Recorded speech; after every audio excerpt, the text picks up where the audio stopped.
Kmart lets you beat the summer heat with Pepsi Cool cans at hot prices. The quality you need at the price you want.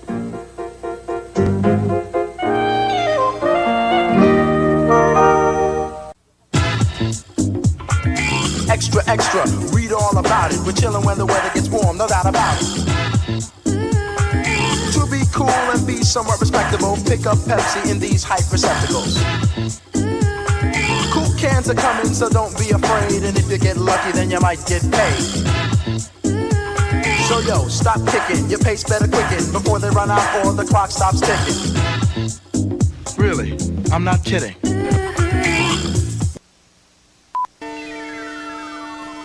The following program is an official presentation from Plastic Battles.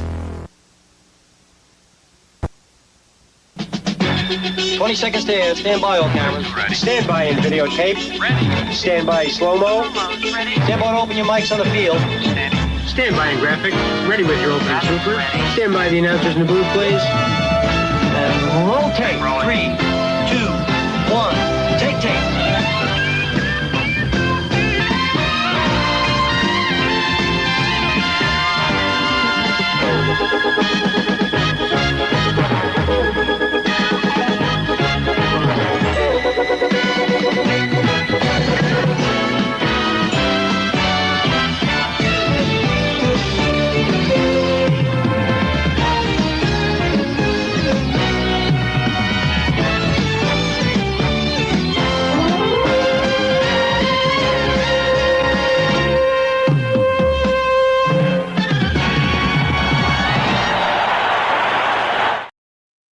LFG, let's go. What's going on? We got CG7 Cobra. We've got Toying Around. 80s Pop Culture's here. Skydro's here. Who else we got? Roper's here. Wreck Ship's here. Try Hard Tim is here. What's up, fellas? How do you like the Young MC? Little 1990, little Pepsi Cool cans. I have those here. I have a set that have never been opened on the top. Whoever had them opened them on the bottom. So I've got the lady with the lips. Mwah. I've got the confetti can. With of course the best logo Pepsi ever had. Why they fucked around and changed it a million times, I don't know. The surfer dude, and then the coolest can, the neon one. And this is the one that had a little bit of controversy because if you stack these in the store, it kind of looks like it says sex. And I remember the total mom helicopter mom meltdowns back in 1990 about this. They're promoting sex, deviance, sexual deviance. So anyway, I have these on display and I thought, hey, why not make this the theme of tonight? I don't have any Pepsi to drink for some reason, but that's fine. And I always love that commercial, a little Young MC. So throw that back a little bit. Hello, Greg Shaw is here too. What is up, man? And David Wales here. I had 2 of those taped together on my shelf for years. Oh, really? The sex cans? That's hilarious. So no guest tonight, only because I've had to throw everything off because of my personal schedule. We're going to go 2 weeks in a row here. So we're going to do tonight, and then we're going to do next Monday, and then we'll be off on the 27th for sure. Those cans are awesome for sure. The sex, the horror. Speaking of horror, let's make no sense. Let's bring in both of our other hosts. We have the one, the only, the man behind the Red Shadow War. Joe's Oscar Mike. What's up, everybody? What's up, man? Speaking of horror, how's everybody doing tonight? You got to pronounce that correctly, horror, because it could easily sound like something else. Did you have the cool cans in the 1990? No. In fact, I was watching that probably for the first time in my life. But the one thing I did catch was the expiration date, September 10th, 1990. Crazy. Yeah. I remember that summer. There was my house was at the end of the street, and then there's a house in the woods, but the woods was mostly empty. But it was people's backyards. The woods technically it was a property, but we used to play in there, camp out in there. Nobody seemed to care back then. And on the other side of the woods was a community pool, and next to the community pool was a Pepsi machine. And we had Pepsi in the fridge. We had 2 liters, but I always liked they were so cold in that Pepsi machine, and I Yeah. loved the cans. So I remember stealing my dad's change out of his change bowl, and the goal was to run through the woods as fast as I could to get to and it was like several yards worth of just book through the trails through the other and get there, put in, it was 50 cents a can, put in the 2 quarters. I would get like 2 cans, and then I would run back without trying to shake them up so that I could drink them right away, even though there's Pepsi right in the fridge. But I Yeah. wanted those cans too. So, Yeah. yeah. It was And it's pretty just, cool. putting the change in, hitting the button, hearing the thing come down. Yeah, the old it was good old days. times. I wonder if they had those in Canada. Hey, mate, do they have those in Canada? Mate. Yeah, we sure did. What's going on, everyone? Say hi Everybody- to the man behind the explosions, mate Mylar. Everybody knows that Pepsi leads to dancing and dancing leads to sex. So, be careful out there. It's true. It's very true. Let's see who else we got here. Oh, let's see. Greg Shaw says, friends having in Australia bought me back a full can of Duff beer in the Stolen Simpsons branding. Oh, I didn't even know that was a thing. Was that like something they did? Like a copyright infringement or something?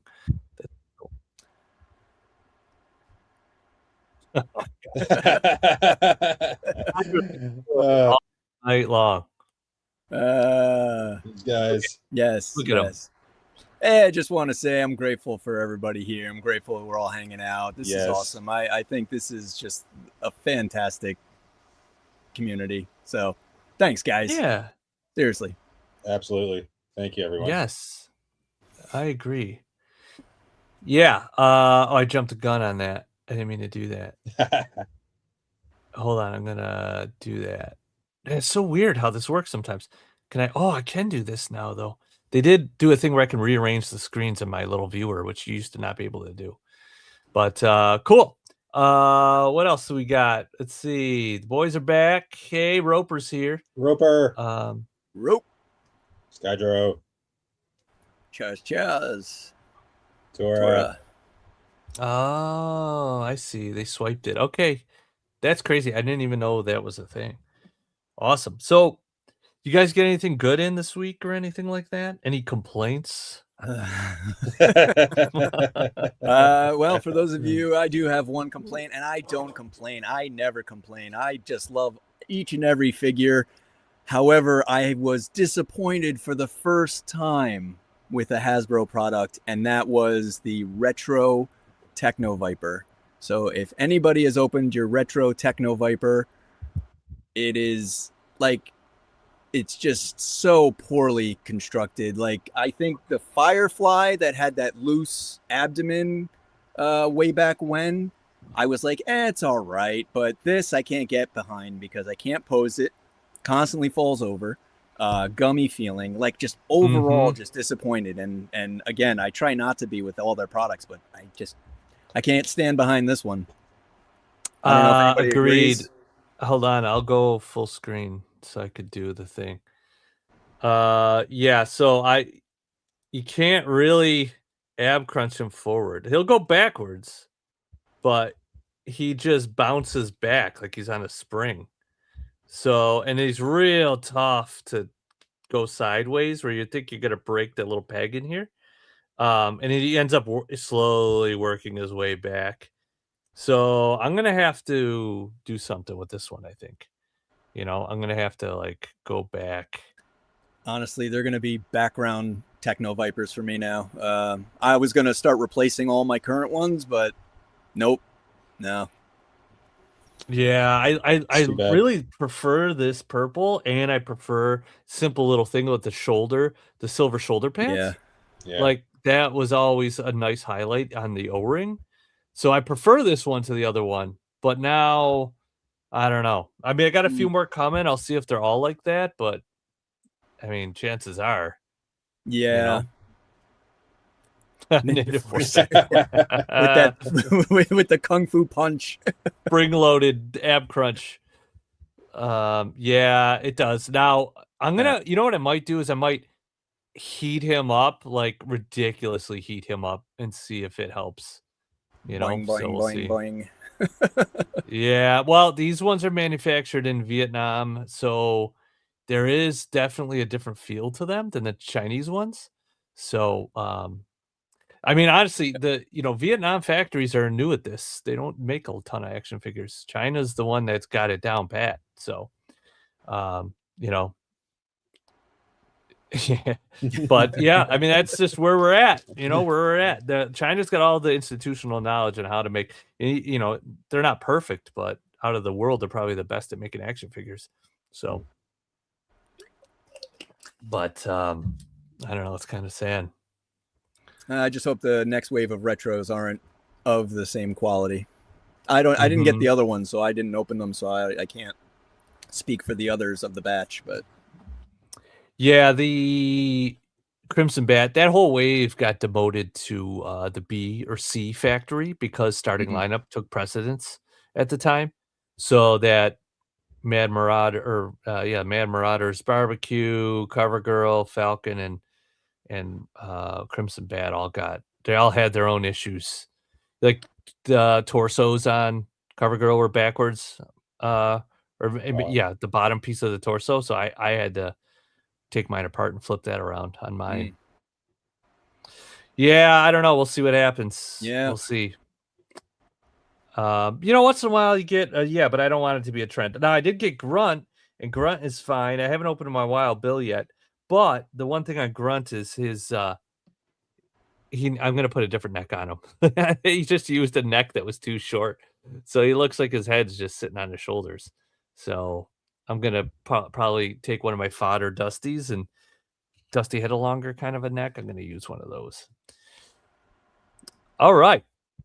Well, let's get to it, guys. Let's get to it. Now, Mate sent across some recommendations on some shots that he found this week that I 100% endorse. So let's do that. I'm going to add this to the stage. Boom. Here we go. I wonder if I can make this any bigger. So this one here is from Flatline. Mate, give us your thoughts on this.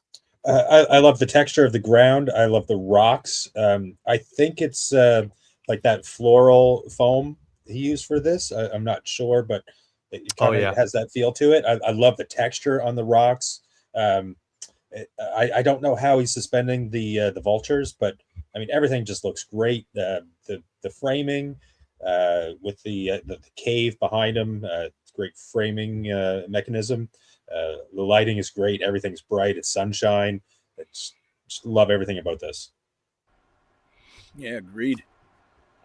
Yeah, it definitely looks like the floral foam. I have some of that, and it's got that like really what do you want to call it? Like really tight texture on it, you know? And it looks great. I mean, that's what the thing with floral foam is when you sand it, man, that stuff gets everywhere, but it looks so good when it's painted. Yeah, I love this. You can kind of see where maybe he cloned out or whatever the wire for some of these. Yeah. There's a little bit of a depth of field thing happening there. Yeah, so it's probably what they're suspended with wire. I don't know what this gun he's got going on here is. Yeah, I don't think it's stock. No, I don't know what that is, but he looks great. Yeah. I really want this dude in classified. Yeah. Hopefully his ab crunch works. Yeah, this is awesome. Yeah, I love it. Flatline and Attica Gazette and I'm forgetting names right now. Like those are two of the best O-ring guys. OG Masters. Yes. They came over from Flickr, both of those guys. I saw Wild Bill and Zap Package rare variant. I did see that too somewhere in some group. Granular texture for the floral foam. Yep. Love that one. Lick the commercial back from the Inna. Back in the day, I'm assuming he said. Ah, gotcha. All right. Let's see what else we got. Oh shit. Yeah. This is awesome. Yeah, I had to share this one. This one really hit me, just the sheer like brutality and rawness of it. Like he's down to his helmet, just smashing the hell out of this thing. It's got a lock on his wrist. Yeah, this one I and it's like down in a gully. Like there's so much about this that is just so cool. And raw and visceral. So I love the this is like a perfect use for a photo with the damaged head sculpt. Yeah. This is great. I love it. Yeah, no notes on this one. Framing's great. Like you said, the kind of trench or what do you want to call it? Like foxhole a crater or like yeah, bomb crater. Very sweet. I love it. And this is Storm Shadow Nation. I'm not really familiar with this account. I'm gonna have to follow him right now from Monday Night Shootout. If it works. Oh my god, the delay. Yeah, this is great. Cool. All right, let's see what else we got. Oh, we got some Hydro Vipers making an appearance.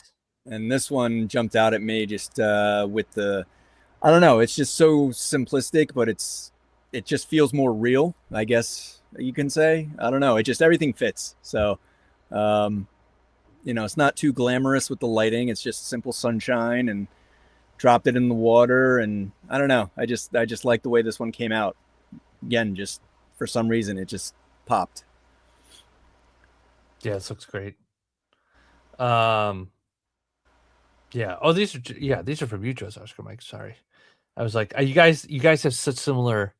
One's got the like, you got May Marler's got the stun, Cobra stun rim, and you've got the Cobra Decepticon, right? Logo? Is that yeah. So when I see them, I get them confused all the time.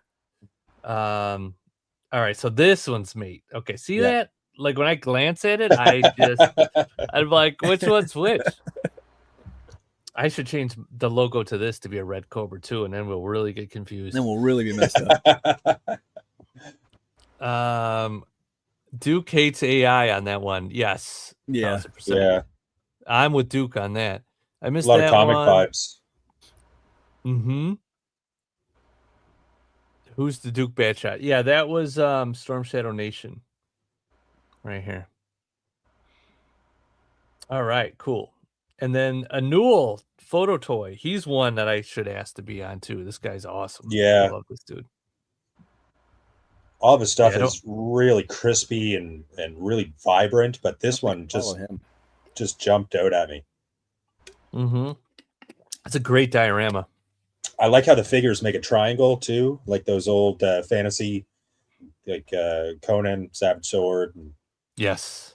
Those covers, Frazetta and Silvestri, that sort of thing. Yeah, that pyramid composition, right? Yeah, and you're right. That diorama is deadly.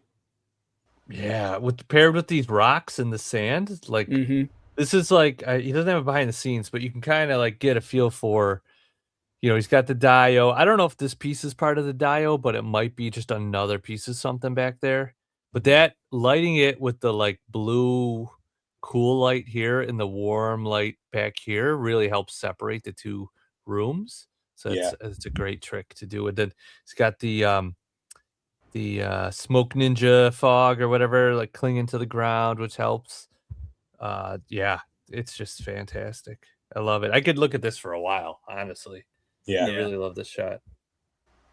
Great posing too. This is where you can just do like three guys standing around in a sense, but the poses for them standing there aren't just boring poses. Like there's, the legs are staggered a little bit in the right way. So So there's a little dynamism to them, even though they're standing still. You know, and the body language is telling a story. You got like they're casing the joint. They're one guy's looking off to the left, the other guy's looking off to the right, and one guy's looking right down the center. So they're on high alert, and they're looking for a fight. They're arriving. Yes. Yeah. Cool. All right. Good stuff. One guy's looking one way, one guy's looking the other way, and the dog's like, "What do you want from me?" Sorry, it just popped into my head. All right, let's roll on. Let's see what else we got. Oh, this one. Yeah, this figure wood one. Yeah. I've seen this one before. Yeah, this is this is insane right here. Yeah. Yeah, if you're not following Figured Wood, yeah, he's got some great photos. Look at that. And what figure is this again? That's from Street Fighter 2. I think it's the Dalsim Deluxe, which I bought to do a shot like this, and then I saw this one, and I'm like, well, I'll just leave that in the box. Oh yeah. I mean, this is perfect use for a figure that's basically on fire. On fire. Yeah. I mean? It reminds me a little bit of, it's not quite the same thing, but if you guys recall the G.I. Joe comics, the Marvel comics, a lot of the artists during that run, usually poor Cobra troopers in most cases, or Cobra legions of some sort, would be caught in an explosion, and they'd be silhouetted in the explosion, kind of being shredded. You know what I mean? Yeah. And that's this kind of reminds me of that, even though he's not silhouetted. But yeah, this is great. Good stuff. Even this box flipped up on the edge kind of sells some of the force, coming through. Exactly. I love the diorama too. It looks so good. Mm-hmm. Nice use of just some cotton here, which you're very familiar with, mate. You know, to make the explosion. But a little added, probably the sparks, in post, but just a little touch. But yeah, it looks really good. He touched this up in post, brightened him up. Probably put a little bit of a blur on him to make him look like he's moving. Motion blur, yeah. But it's a great, just enough. Yeah, it's a great combo of like practical and post. Yes, and the post stuff, like he most likely did in Photoshop or something, manually, kind of getting it to where he wanted to go. So.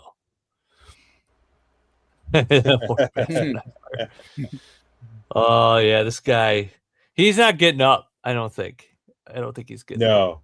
No. Yeah, this is good stuff. All right, good. Awesome. Great recommendations, guys. All right. So where did we leave off last week? I think we left off here. We briefly, or not last week, like 2 weeks ago, whatever it was. We talked about it for a brief second, but I said we'd hold till this week. So this is Nomad Toy Bandit. Special Forces guys. Yeah, good stuff. Yeah, I think it definitely showcases the character really well.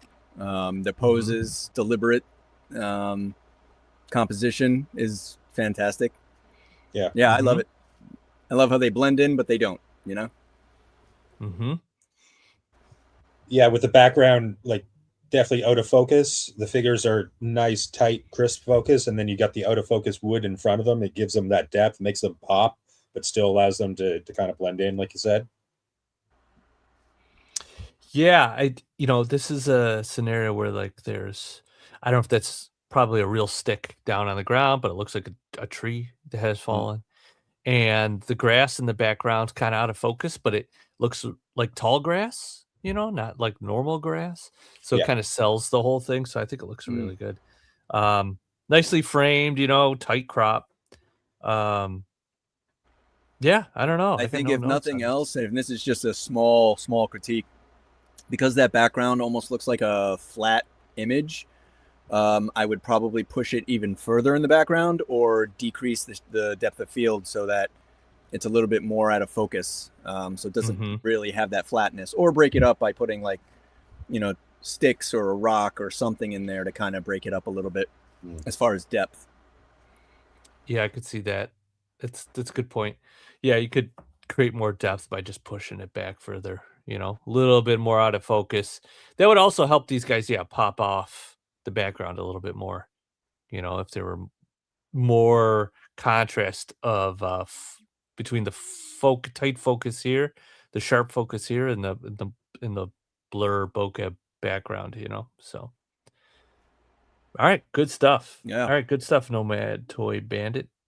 All right, let's move on. Wreck Ship. I was waiting to get to this one. This is great. Yeah, this is very creative, very artistic, right? With the red visor being in color and the Like rest Hamlet, being in black right? and white. Holding the skull, contemplating his own existence. It is. He does have a little quote here from somewhere. It is a curious thing to conceptualize mortality for a being not made of flesh and bone like myself. If I shut down, is what death feels like for humans? I suppose not, since I can simply be repaired, or my motherboard, hopefully, can be placed inside a new system. What is wrong with your programming now? Okay. All right. Yeah, it's great. This is I have these figures. I really dig these figures a lot. So this is pretty cool. Yeah, it depends on what he's going for here. I think for me, one thing I would have taken away is this leaf right here. I would have probably pulled that out. Not only because it's a large leaf that's out of focus, but it's such a large shape right here that I want to remove that distraction from the guy, So I'd probably pull this away so my eye didn't go here, because it's kind of bright. Might pull your eye down here. There's a brightness up here, but when you get down here, everything's darker except for this. So I might focus on that. But yeah, good call. The chain gun that he's laying on gets lost a bit in the photo, but oh well. Oh, I see it. Yeah, you know what? Yeah. So Wreck Ship, the chain gun really doesn't matter here. It's the story's about him, Yeah. But maybe if anything, you could have turned it 90 degrees so we see more of the barrel. I mean, but yeah, no, I agree. And honestly, until you pointed it out, I guess my peripheral vision was associating that leaf as more like a rock or something that he was leaning on. And I really wasn't paying much attention to it. So I actually had the exact opposite response. Well, right. That's good. That's good.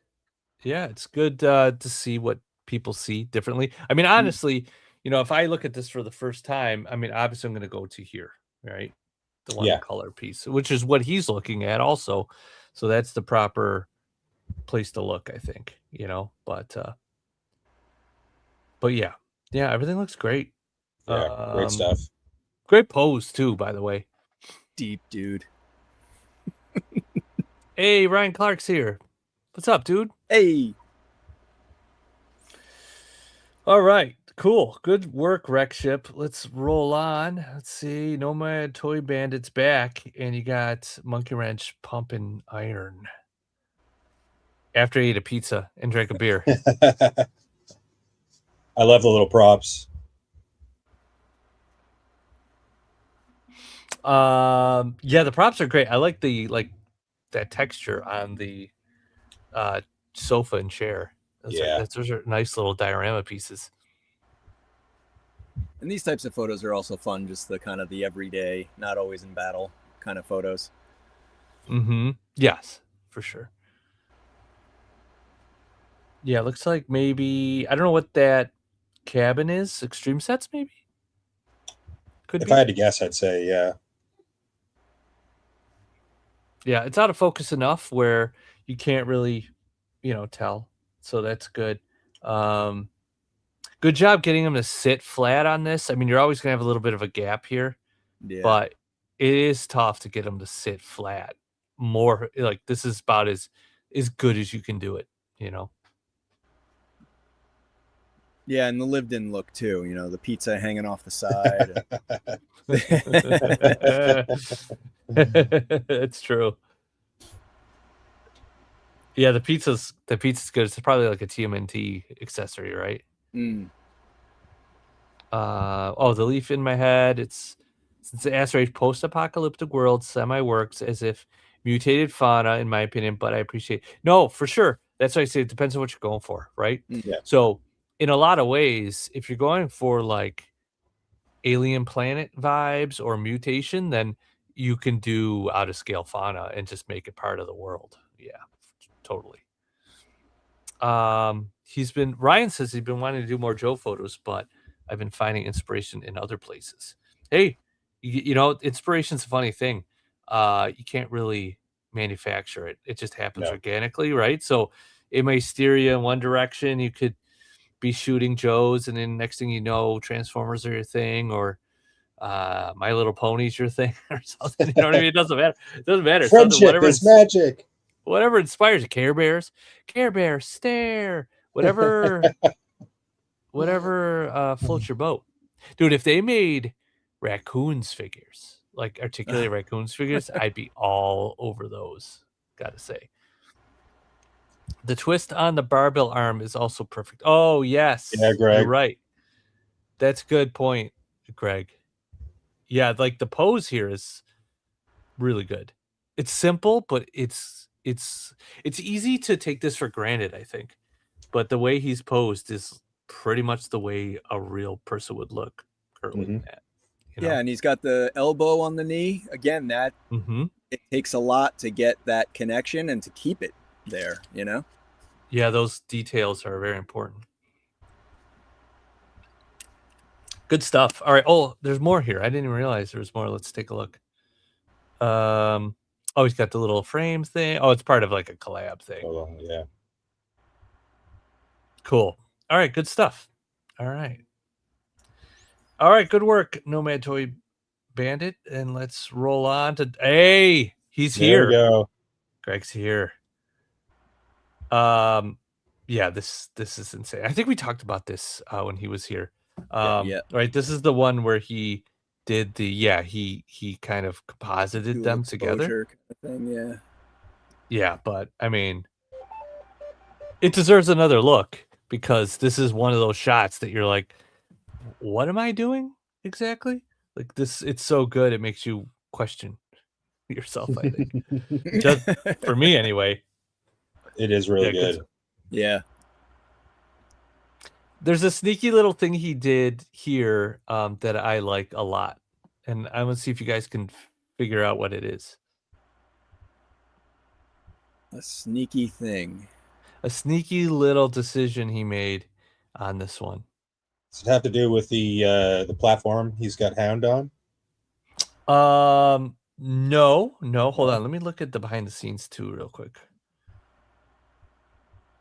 Okay. Yep. Okay. Yep. He's done it here. Actually, he did two things. He's using the stairs again. No, I'm kidding. Oh, the stairs. They're probably here somewhere. Probably they are. They are. Corner of a stair. Yeah. Does it have something to do with the flare coming off of? Nope. It's now the ab crunch has been kind of cloned out here a little bit. Oh, yeah. But really what it is he's covered up the backpack holes with the secondaries so that they're not so obvious because their backs are right to the camera, right? So by just moving the gun belt and moving this secondary, you can cover up those holes so that you're not staring at the holes in the backs of their torsos. So I like that. I like that a lot. I'm assuming he did that on purpose because that would be quite the coincidence. Duke still hates AI. Me and Duke are on the same page. So now when you're setting up your photos, Paul, do you deliberately try to hide all of the toy aspects of the figure like that? I don't, but in a scenario, like I'm not going to try to hide joints and stuff. Unless there's some weird gap. Sometimes if there's a weird gap where light is showing through, I will clone out that, right? So it doesn't look like there's a hole in their body. But for the most part, I don't touch it unless it's drawing my focus, right? If I'm like, oh man, my eye keeps going to that hole in their back or that whatever hinge, I might lessen it, but I'm not going to clone out elbow joints or knee joints or ankle joints. I because it's still a toy. The only Right. time I do it is not to hide that it's a toy. It's to make sure that the viewer's attention is looking at the thing I want them to look at, and not like, look at that big gaping hole in the guy's back. So yeah. It doesn't You took happen out the foot often. peg too.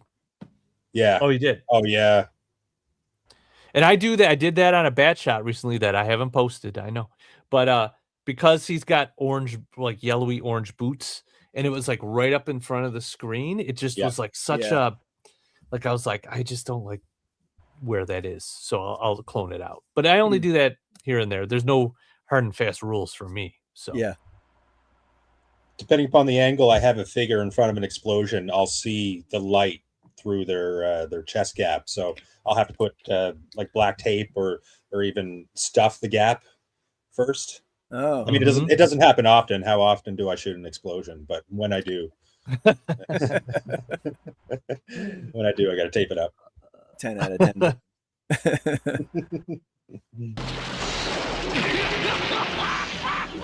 Explosions!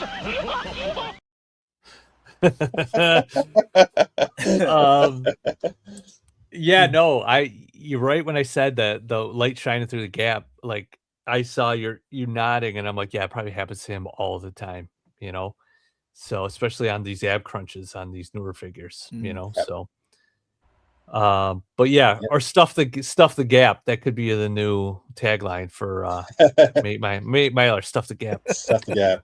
Maybe I want to run that by HR first. Yeah. What are you talking about? What are you talking about? This is innocent. To reduce the harsh shadow transition. Okay, yeah, I get it. Makes sense. Yeah. Mm-hmm. Yeah, only if it's a huge distraction, right? Exactly. Like, not to hide it as a toy. It's just, oh man, it just looks like a distraction. So, but yeah, I mean, the posing here too, really good on Duke. Kind of like he's rocking backwards. You know what I mean? So I like that kind of shape. So it's good stuff. So good work, man. Yeah, the sense of urgency and defense on these guys, and Clutch has got that. Everybody calm down. So yeah, the posing on point. Yeah. And rock and roll still alive here. Ooh. For those who have not read the Energon. Sorry, spoiler alert. Spoiler. All right, let's move on. Good work, Greg. Triple D. Hey, I don't see Triple D here, but this is Extreme Sets subway car, whatever it is, diorama. But great depth. Yeah, good stuff. Yeah. Valkyries are always good to shoot. We're getting some retro ones of those. We'll see how those hold up. Mike. Yeah, they hope they don't suck. I know. I'm a little scared. We'll see. I'm guessing they're gonna be like the Crimson ones, to be honest. Mm-hmm. So, you know what? That's a good point. The Crimson Guard, that's all still Vietnam factories, and that was fine. Those were great. Well, I'm gonna open up a few more Techno Vipers when I get them and see if maybe it's just like a certain run of them turned out that way, and it's not all of them. But they could have had like they could have produced a few thousand and then caught it and then made a change and then fixed it. You know what I mean? So you never know. I'd be interested to hear if anybody has different experiences with it, but I'm 2 for 2 on my end. All right, so this photo, I think I made the pose on this guy I would have played around with, especially like the way the arm is. That might have been something I if it was me, I would have been like, he looks like he's standing awkwardly, so I might have changed that. She's got a baseball bat. This is kind of like a Warriors vibe here. You guys seen the movie The Warriors? No. You never seen The Warriors? I haven't seen The Warriors. Okay, that's next week's intro, by the way. One of the best trailers ever. The Warriors. Okay. Do I have some homework? I got to watch The Warriors. Yes, and anyone who's not watched The Warriors needs to watch it immediately. Can you dig it? You need to watch it. It's fantastic. That's with the bottles, right? The bottles? Yeah. Okay. Come all right. out Just and making sure I got the right play. movie in my head. Yeah. That was completely improvised, by the way, that bottle scene. I saw an interview with that actor. Yeah. They were like, do something. They didn't really know what he was supposed to do. Yeah. Come out and play. So so he just kind of found some bottles and just did the thing. And it was just like, you know, spontaneous. Iconic now. Yeah. Some of those best moments in film are either spontaneous or the actor just does something because they're really not sure what to do in the moment. They have an idea, but the whole Rutger Hauer thing in Blade Runner, the whole speech at the end was just Rutger Hauer just made that up, you know. And Harrison Ford's reaction to it, the Tears in the Rain speech, his reaction to it was legit. Like he didn't know what the hell he was talking about. Like, what is he talking about? Yeah. Yeah. Lobo says you need to watch the Warriors. So, spoiler alert, next week I'm leading with the Warriors. So speaking of which, this is great. I like the pose over here. These two, this pose is great. I love it. She's good. He's the only one I'm a little suspect on. I think that, you know, his face is in the dark. So he's like a background character, but he's taking up a lot of space. So maybe I would have sat him down or brought him a little bit more forward, you know, into the light. Yeah, good point. Yeah. Like either make him part of the shot or move him back with the other guys back there. You know? He is kind of like he's like photo bombing the rest of these guys. He's kind of sneaking into the frame. So probably tough to get a camera in this. I'm not sure. I'm just guessing, but the depth is nice. So yeah, maybe just mind where you light different things. You could even light this guy up a little bit more since he's part of it. You know, you might need a snoot or something on some different lights to kind of direct the light. Yeah, probably not super easy to get light inside that set. That's a good point, Roper. Maybe the train just get going. He's like, he's like, oh, whoa. That's why I never ride these things. Light from the windows is great, like going through the station over. Oh yeah, you do get that vibe too. Yeah, like the lights coming in and going as you're passing stations. Yeah, it's pretty cool. Cool, good stuff. All right, Triple D, thanks, man. All right, let's roll on. Nomad Toy Bandit again. Oh, this is I remember this shot. Yeah. From back. God, when are these from now? 5 weeks. We're not too far out. Yeah, what do you guys think? I love the depth on this personally. Yeah, I love the story, just the you know, the cliffhanger of what's going to happen next. I'm sure that this is outside, but I mean everything is scaled very nice. Yeah, like I like how the figures and the hiss are out of focus, but not so much as I can't tell what's happening. You know what I mean? I can see what's going on. And Zap is so crisp in the foreground. I love it. Yeah. I love how crisp he is in that foreground. It's a great looking retro figure, by the way. Zap. It's probably one of the better ones, honestly. Yeah, I love everything about this photo. I love the composition. I love that Zap's not taking up a lot of the frame, but he's so in focus that you're drawn to him. And the background, you know, even though it is taking up a majority of the picture, you know, it's not really overpowering, you know, where your focus is. So, no, I love this photo. This is a great photo. Nice job.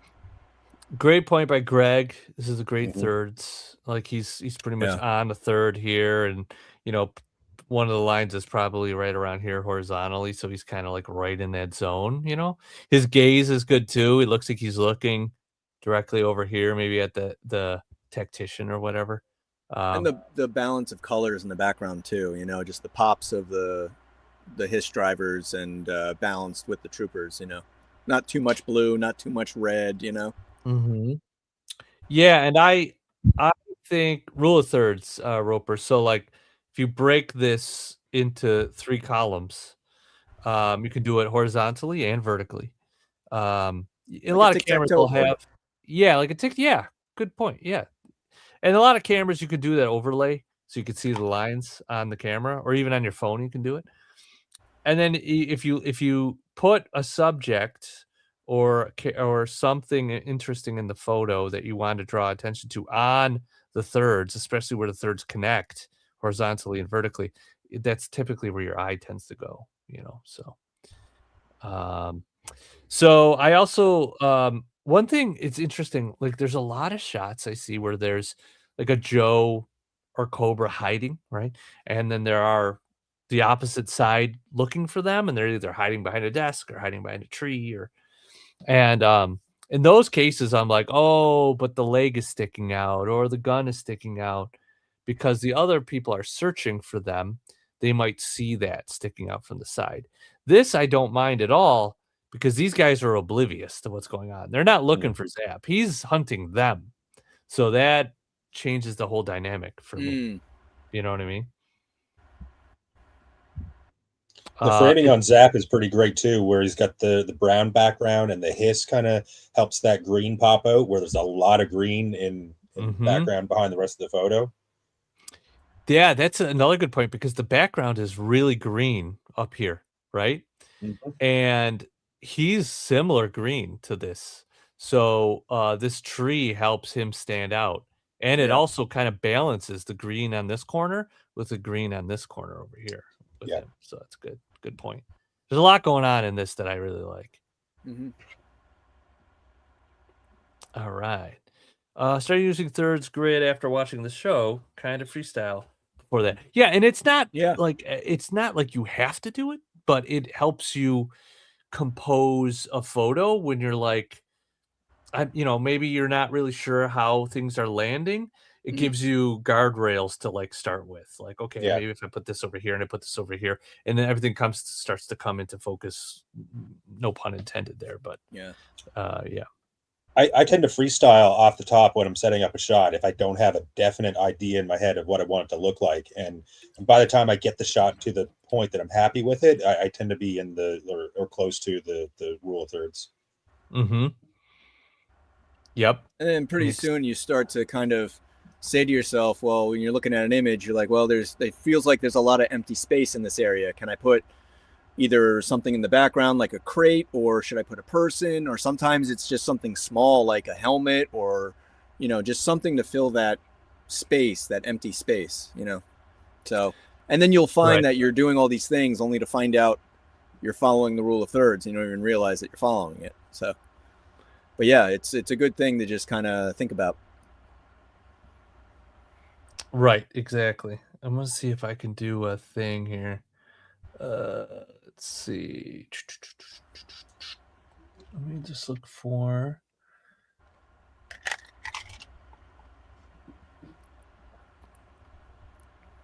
Talks amongst yourselves for a quick second while I'm. Do you have a commercial break? I'll be right back. All right, let's do a commercial. We're gonna do a commercial break. You've got something lined up for that.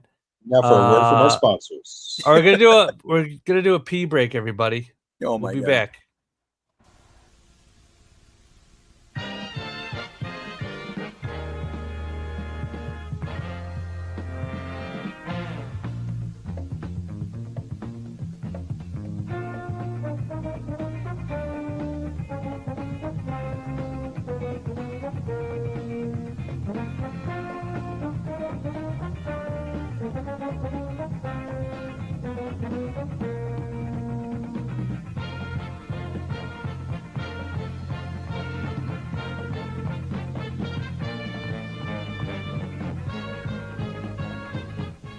Please stand by. We are experiencing technical difficulties. As soon as they have been corrected, we shall return to our scheduled program.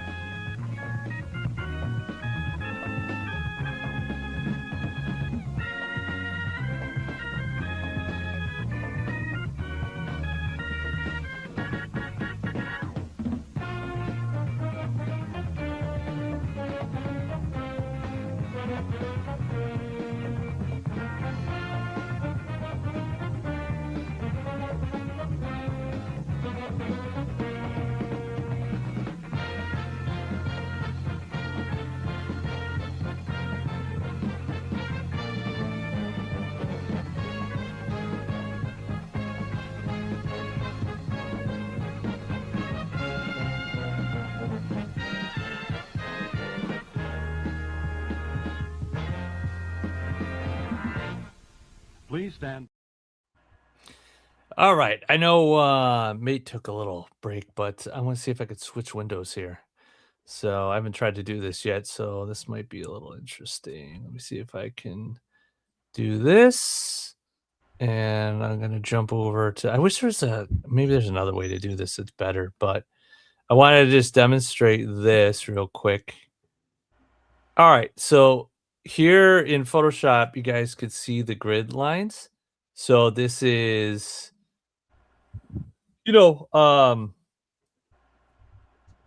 this is kind of like your rule of thirds here. So you can kind of see the grid lines here. So that's kind of how like this is set up. And then you've got like Zap in the first column. You've got these dudes in the second column. You've got this guy in the third column. But like there's other ones you could do like in Photoshop, like other ones that I've messed around with too, where it's like you got the golden spiral that can kind of take your eye to a spot. That's something to look up, guys, if you get a chance. Golden ratio, it's like a third, so it's a little bit different. Triangle. One of the ones I use a lot is this this one here, this diagonals. So I like to put things in diagonals. So you can kind of see here, even Zap's bazooka's kind of following this diagonal line. Yeah, it's actually pretty amazing how well things are lining up. And that last one you had with the spiral, it's almost suggesting that something should be in the sand there, like something of significance, like a story element or something. Yeah, and you can kind of rotate this to the spiral. Like it could go the other direction. I'm not sure how to do it here, but yeah, there's a way to do it where like I could have this spiral come up to this corner, and then that might end up landing around where Zap's face is. Yeah. So you can do that. And then there's like a straight up grid, right? Obviously. But yeah, these are good things to play with. A lot of these will be available in different cameras, especially the thirds. The thirds will always kind of be available, but just wanted to share that for those who might get something out of it. Yeah. All right. I'm going to switch back. I wish there was a quicker way to do this, but there is not. Okay. Back again. All right. Who do we got here? Bomb that tree line about 100 yards back. Give me some room to breathe. That's good. CG7 Cobra. I like it. Oh, wait. You know what? I forgot. We have Zap up here. So in that case, I just have to find it. I don't know if I've used this one yet. If this doesn't do it, I'm going back to selling insurance. Let's go!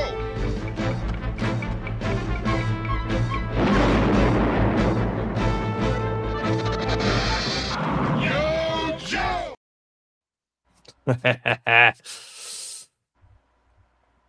All right.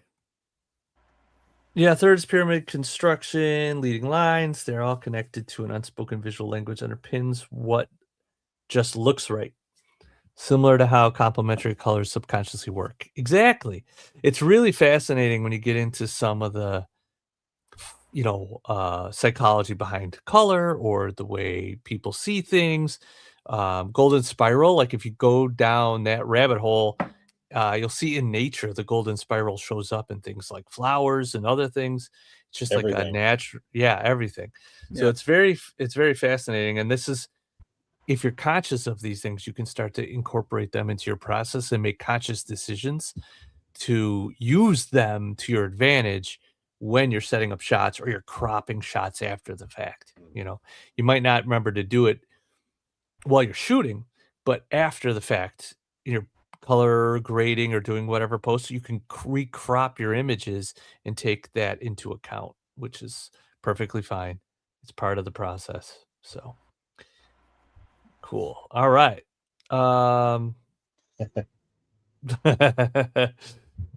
That's right. Oh, man, that is one CG7 Cobra I did not add a clip for. I have a few Apocalypse Now clips. Stop them with the sirens, man. Stop them with the sirens. Do you know who's in charge here? Yeah. Ain't you? Yeah. Oh, man, it's good stuff. Never get out of the boat. Okay. What do we got? Mass Device. Who will be our... he will be our guest next week, guys. Excellent. Look how good this is. A lot of movement, a lot of dynamic action. Mm-hmm. Rule thirds, right? You got them on the bike on one line, and you got the stinger exploding on the other. The stinger's got to be vintage, right? It is. Yeah, that's vintage. Yeah, perfect. A little forced perspective there. Yeah. Yeah, it's either vintage or it's the retro collection one because of the light gray. I think it's the retro collection one. Yeah. But yeah, it's a 3 3/4 scale. So great use of 2 different scales to create more depth in the photo, right? Great use of a standard backdrop, and you can see this is another interesting thing. The backdrop's got fold lines in it from how it was folded up, but because it's out of focus, you don't see them, Yeah. So you could spend some time ironing those out, or then realize that was a waste of time because it's going to be out of focus anyway, Yeah, you could spend 2 weeks of your life trying to get your background straight, and then have it not work and have to shoot it anyway and get all kinds of frustrated, or you could just put it out of focus. Sound like you're speaking from experience, man. It's only 2 weeks of my life. It's no big deal.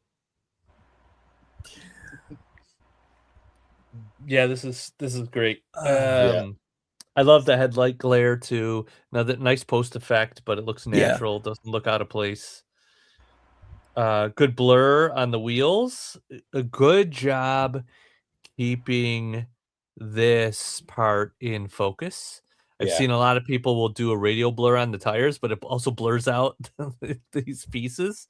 Yeah. And I'm like, well, that doesn't work, so that's a good job there.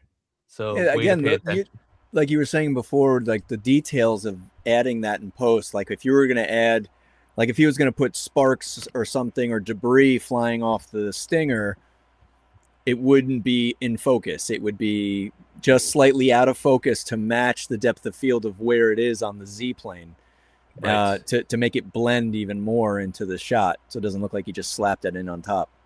Yeah. Mm-hmm.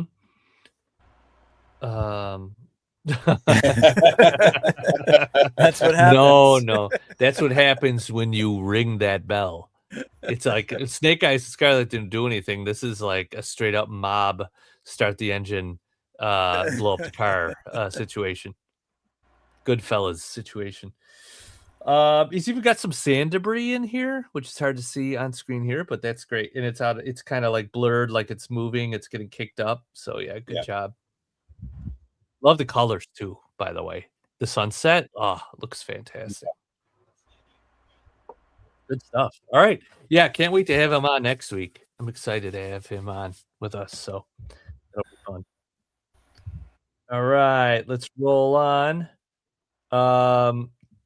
Greg again. Look at this one. Oh, interesting perspective here. What do you guys think on this? I love the top down. Great view of the action. I mean, yeah.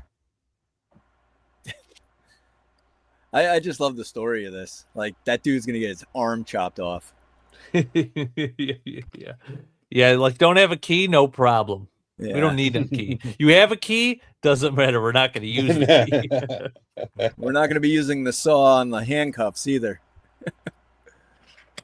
You know what I like about this too is he put dirt in the treads of the tires. Yeah, which is something that's always seems to be missing. Like that looks like it's been driven and it got there. Yeah. And we said it before, but that road looks fantastic. Yes. Yeah. You know what I love is like this right here, like the wind had like kind of blown some of the sand into this pattern. Like you see that a lot on roads. It looks really like legit. Yeah, this looks fantastic. Love the angle. Do you guys have this vehicle from Valivers? Yeah, I don't have it either. I'm actually in the middle of printing a massive MRAP, I think it's called. Just a huge freaking thing. So I've only printed the chassis, but it's going to be something like that. So you don't buy vehicles, you just 3D print them. I mean, you pay for the plans. They're like $20, $30. I found the hydrofoil for, I think, like $65, and then you just print it. Yeah, and then you print as many as you want. I know. I still got to do it. It's gonna happen as soon as things settle down. Highly recommend. There's no turning back once you do. Yeah. Yep. I've got Rowdy Toys Mauler on the way. I can't wait for that when it finally gets here. He's got an Arctic Mauler. I think it's going up for pre-order tomorrow. I think just announced it, right? Yeah. Yeah. And then he's got that Slaughter's Marauders version next month going up. You know, with the missile launchers on it. Yeah, that'll be cool too. He had that at Joe Fest, I think I saw. What do you got there, mate? Is that a Skydro? What is that? Watchtower. Oh, nice. Hold on. Let me with a backboard. Oh, with a backboard. What a great idea. That is awesome. Oh, I love the battle damage on it too. Yeah, did you print it yourself? No, there's a company in Dartmouth, just here in Halifax, called Head Cannon Toys, and I saw this at the comic book shop, and so he made me this one. It's got the battle damage sides you can pop out, and the gun here at the bottom will pop off. You can put the basketball net up here, and that's removable. What? That's awesome. Yeah, so you can switch them out. You can put the ladder on whatever side you want, and the door opens up here, and you get your light on top. Dude, I love that a lot. Yeah, I would totally get one of those. So I'm doing some shots of that for him this week, and I really love how the base comes off with the gun, and then you can put the sides and make like a little remote outpost outside of the outpost. Yeah, it's really cool stuff. Is that 3D printed, mate? Yeah. Wow.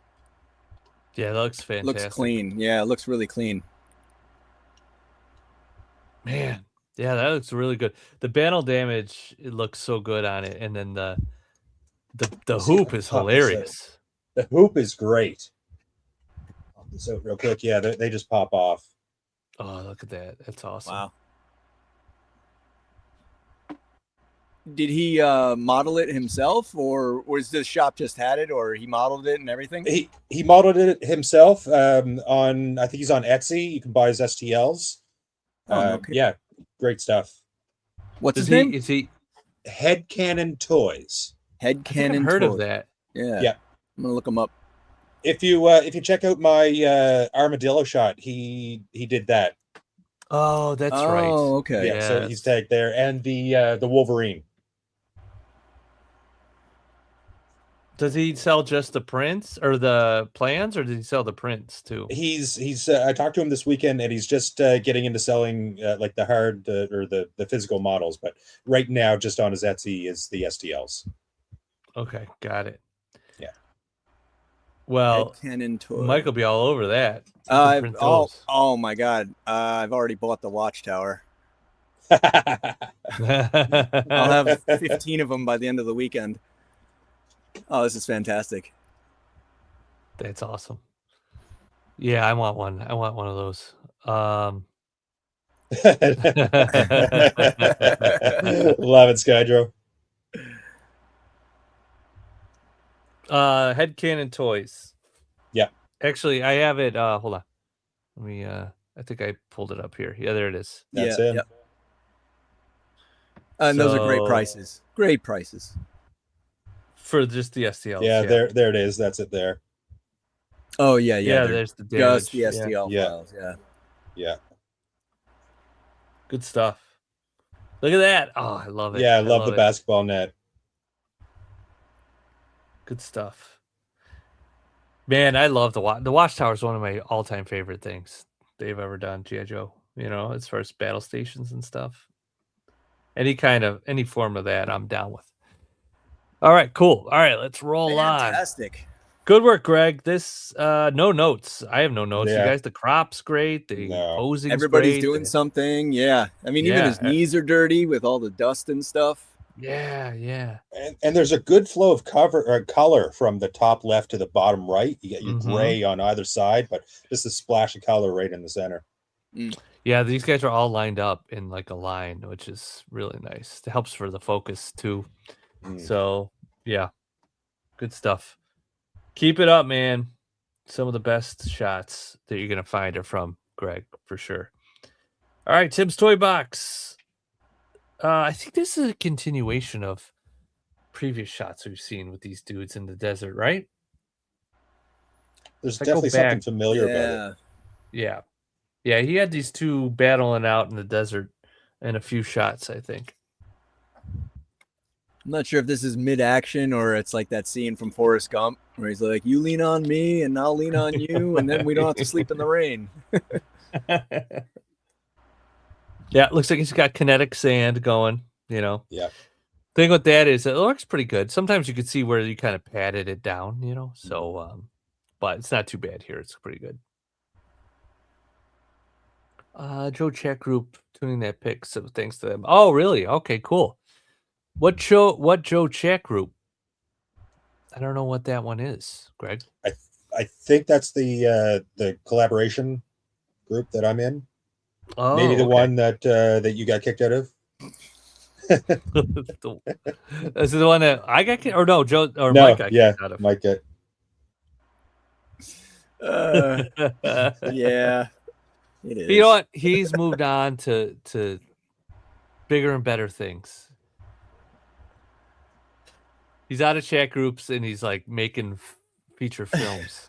I'm not far behind. I'm pretty sure if I miss one more, that I'm gone too. Oh, really? You already have a few slaps on the wrist. Oh yeah. I got some strikes. I did dodge a few because I remember jumping into the chat at one point, and TMNT was like, "Well, just trimmed off a bunch of people who aren't contributing," and I was like, "Oh, I'm still here."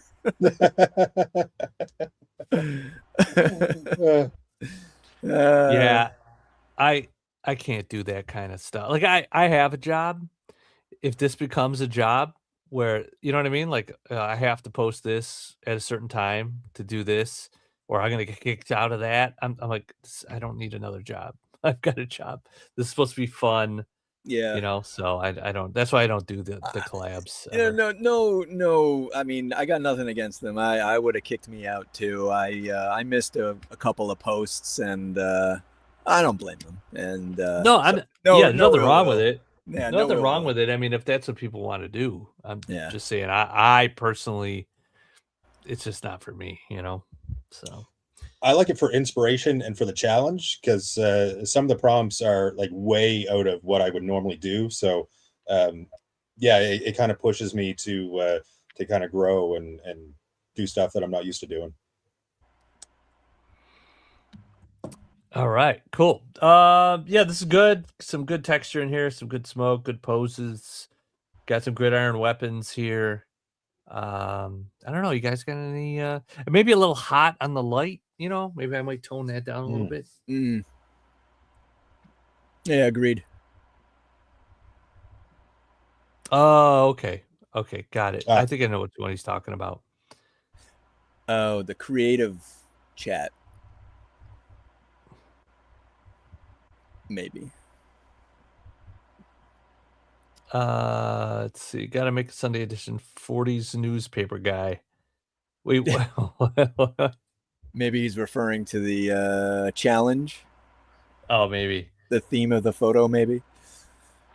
Yeah. Any other thoughts on this? Good sandbags. I like those. Yeah, they look individually built. Yeah. I love how the ammo crates are half buried. Mm-hmm. It looks like he's like kind of maybe photoshopped in some debris.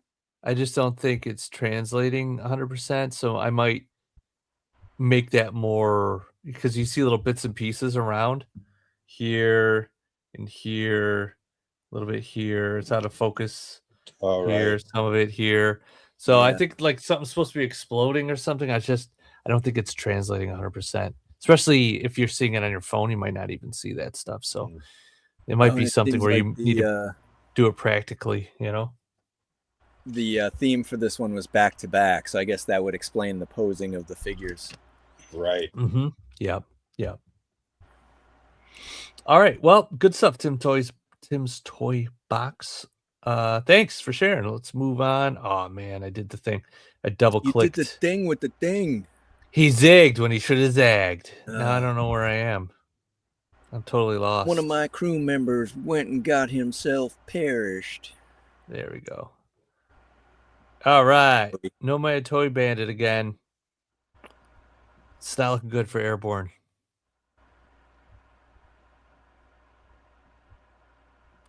Similar composition to the last one, in that you get the rule of thirds happening again, and cameras at the similar angle. Mm-hmm. Yep. Everything's nicely in focus. Looks like that's like a solid backdrop too. Like I kind of noticing it here, but I didn't notice it on the previous shot. I probably would have done. Sorry, go ahead. No, you after you. I was just saying, like the gravity of the situation of this shot. I feel like while the composition is good in this photo, I feel like something like this needs to be a little bit more tension, whether it's like over the shoulder of Major Blood, or maybe down low where you have him pulling the gun out of the holster in the foreground, kind of like where Zap was, and then you have Airborne on the second 2/3 looking up at him, just to kind of give a little bit more kind of claustrophobic and just tension to the shot.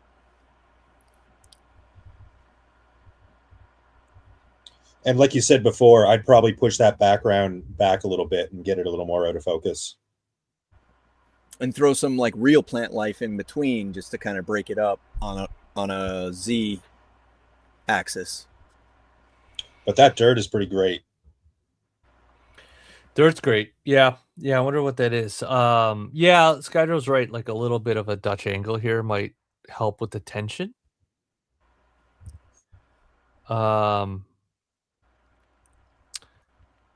Oh, this is on the previous shot. Yeah, I agree. If you desaturate the yellow and orange, because that can get pretty overpowering in those shots, especially with the orange sun. For this one too, having this guy kind of break the fourth wall and look directly at me is unless he's like, that's a purposeful thing. Like, you know what I mean? If this is like, why are you here? Maybe it's like even though it should be Airborne's kind of situation, but it's funny. It's like, what was it? Was it Goodfellas? What was the one with Ray Liotta where he's doing the voiceover at the beginning? He's like, I bet you're wondering how I got myself here. It's Goodfellas. Yeah. So it's like, he's like looking at the camera. He's like, I bet you're wondering how Airborne got himself here.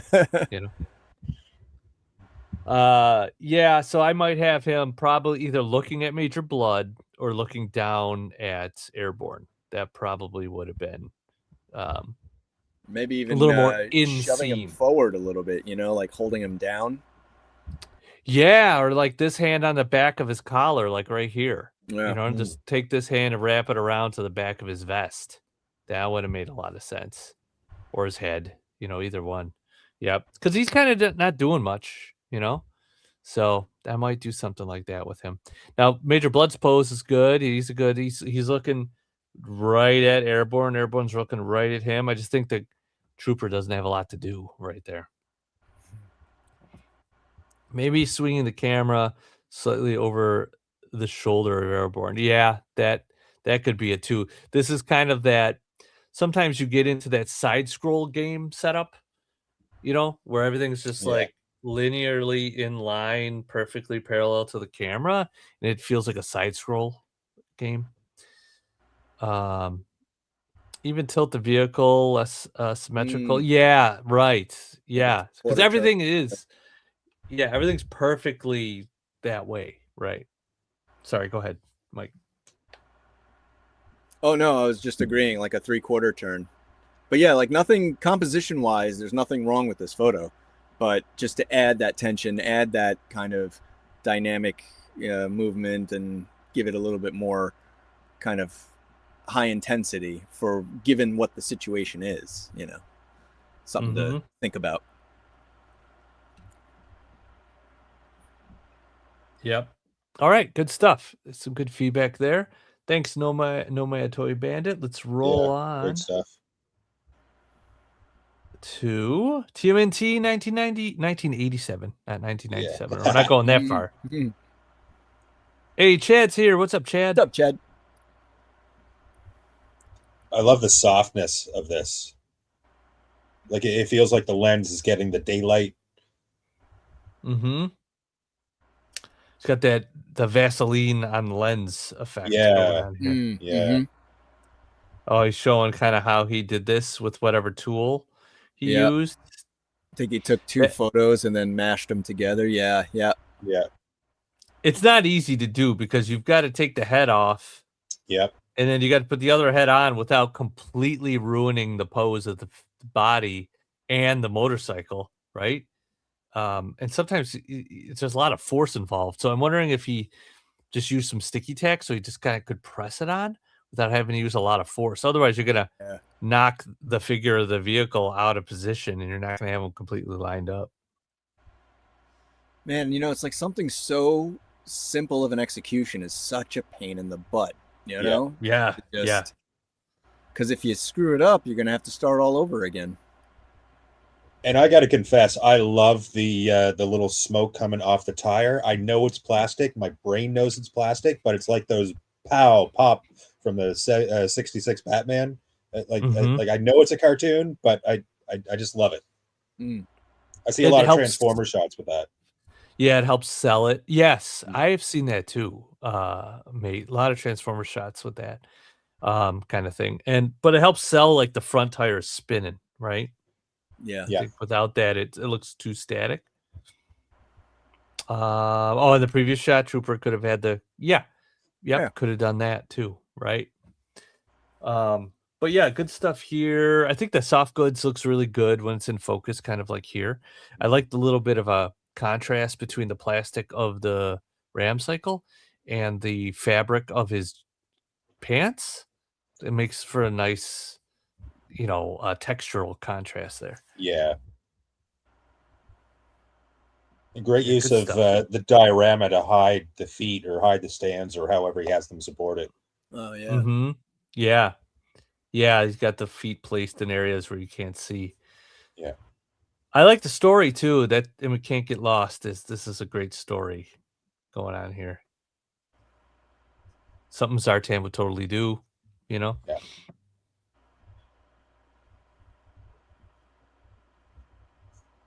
Always some of the best stories in the comic book were like Zartan becoming Ripcord. That whole storyline was fantastic. But Zartan's always up to some shenanigans. You gotta lean into that. I wish, I kind of wish they had released some heads where it was half transformed. Like when you had Master of Disguise Zartan, you had a bunch of different heads in there, but they didn't do any like half and half. With that like Kirby crackle, effect, or something. That would have been fantastic. Yeah. Mezco head swaps like butter, not like the Hasbro heads. Oh yeah. Yep. And I bet Zartan's head probably is just balanced on there. Yeah, probably. I mean, anything's better than this Duke head. Like that. I don't know what's going on with that. His name should be Lunk, not Duke. But yeah, good stuff. All right, awesome work, TMNT 1987. Yeah, great stuff. All right, let's roll on. Another one from him. Duke is back again, out of focus, and Snake Eyes is gonna be dropping some bombs on people. Looks like. Is that a rat? A mouse? Oh, is it? I don't know. Is that the one that came with It's not the one that came with Tripwire, is it? No. I can't Maybe it's tell. Splinter. Maybe it's Master Splinter. It could be. Splinter. I see a canteen. Is that a roll of toilet paper? What's beside the canteen? When you gotta go, you gotta go. Toy Visuals, what's up? Can't skip out on it is a stakeout. It's a roll. It does look like a roll of toilet paper. It might be. I mean, if you're up there for a while. Yeah. Yeah, you gotta wipe. What's the story? I tell you, Steak, Chicago is the most beautiful city in the world. Duke. Okay, so Chicago, semi-fall background for this stakeout collab. Okay, it's a collab. I don't see any other it's not a carousel, so I can't go through, but yeah, I wonder what's up with the rat. Maybe it's just cause I don't know. Yeah, not bad, not bad. That's the Mezco Snake Eyes, is it? Yes, it is. Yeah, it's Mezco's. I like the little glare off the visor here. It looks pretty cool. Yeah, I'm just not sure about the rat or the toilet paper, but hey, you know. He's got a sniper rifle, like a high-powered one. I don't know what they're called. And he's got a grenade launcher, so it's like I wonder what he's playing it for. He's got some other like close quarter weapons there behind him to the left. Mm-hmm. So is it a Oh, that's great. I can't erase those visuals. That's a good one, Lobo.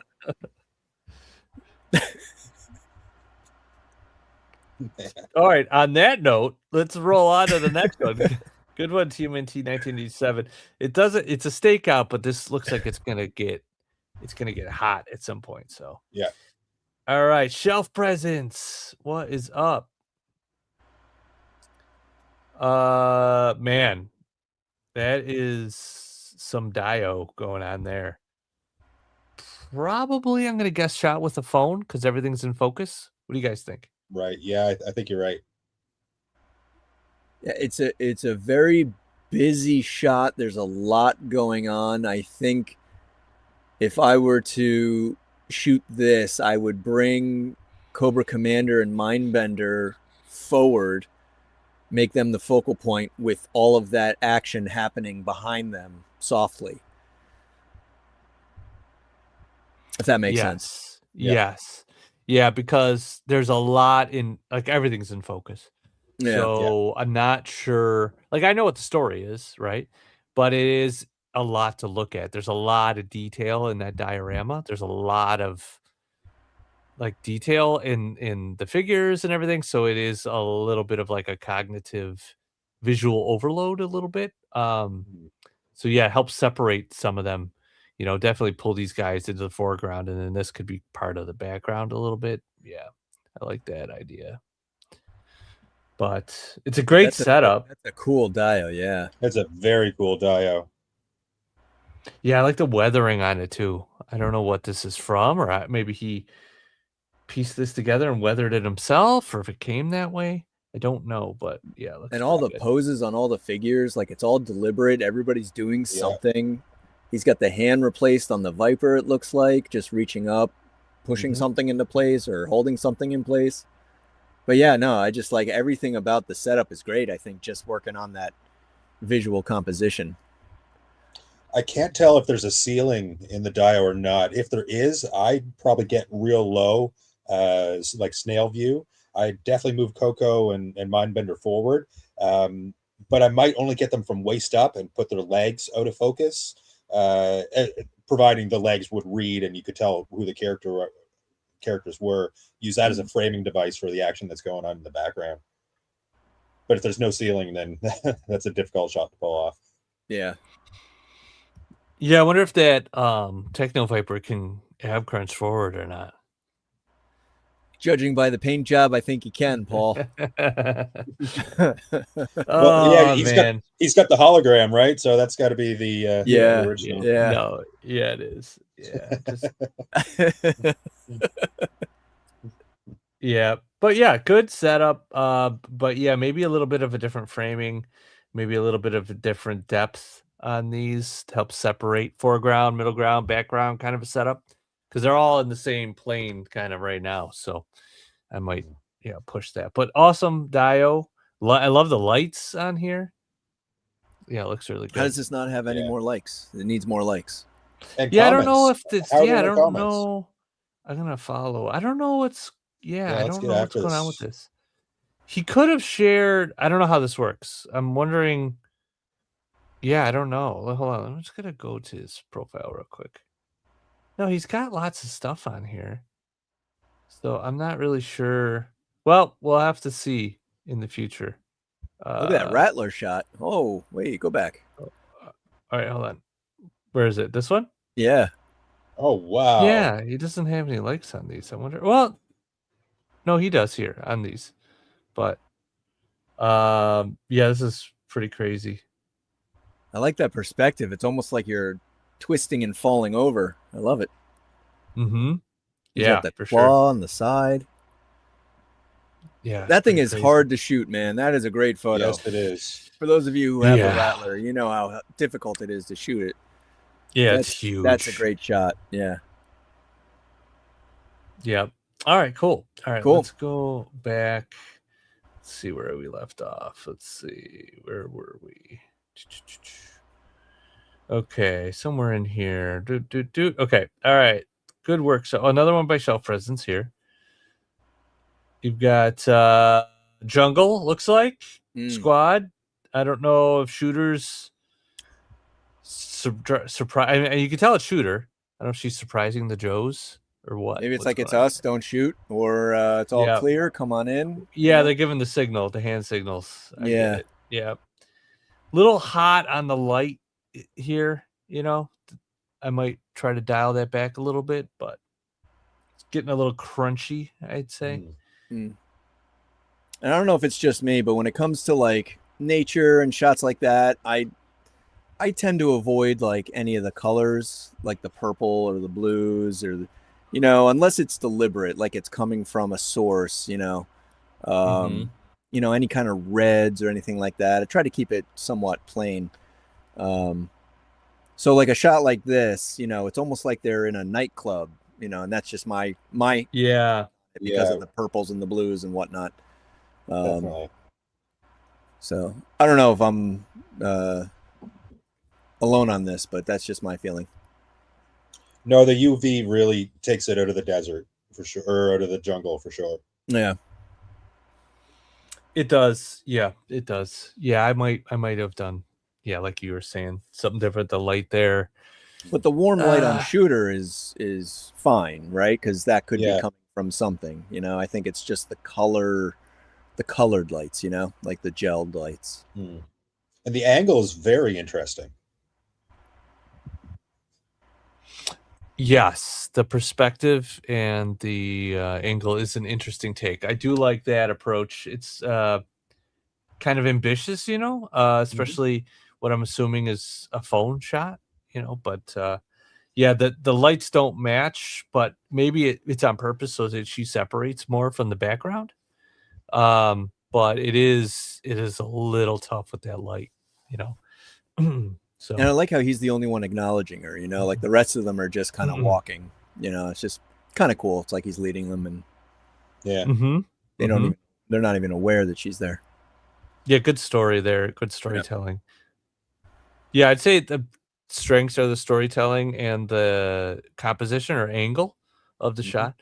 I'd say the lighting maybe needs some work, but other than that, it looks really good. All right, let's roll on. Let's see what we got. Another Shelf Presence one. Oof. This is a good use of those. What is this from? What's that company? I have the vending machine from them. I think that's what this is from. Maybe not. I know what you're talking about. I don't know if that is from them, but anyway, yeah, good use of this. This is great posing. You know, I like that. Love those brass knuckles. Yeah. I don't know if this is a car back here. I don't know what this is, like a tail light or something. I don't know what's going on here. And you've got like a cardboard background with the, you know, maybe push this off a little bit further. I know this might be more out of focus, but you get a little bit of a glare here. So I might push that away a little bit. But the composition's pretty good. You might be able to crop a little off the top here. I don't think you need all that. Yeah. Up there. But yeah. What do you guys think? What face is that? That dude is getting crushed. Yeah, I kind of like the matted wet hair on it. Yeah.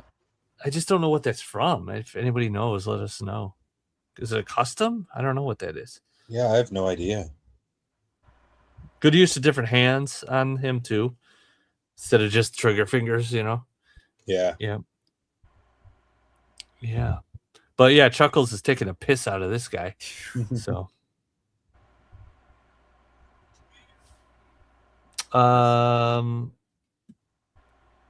Wait, what's this say?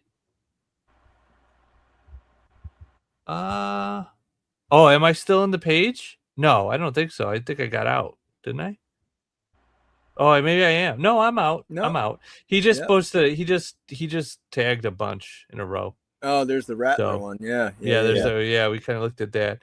He just tagged a few in a row. So we already looked at the Rattler one, so we'll finish up. We'll move to this next one here, which is this guy again. I don't know if it's part of the head sculpt, like it's attached. I don't know what's going on, but he doesn't look good. But like I like the yelling head here. That's cool.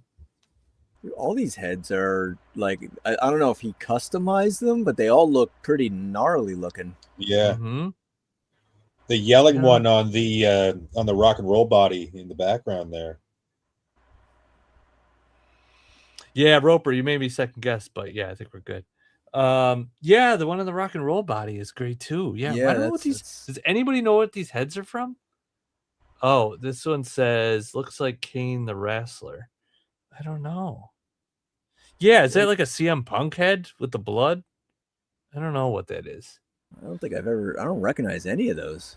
Yeah, but they're good. Great expressions. I kind of want these heads for different shots, you know? She's looking completely disinterested. She's looking kind of bored. Just totally. She's like just disassociated.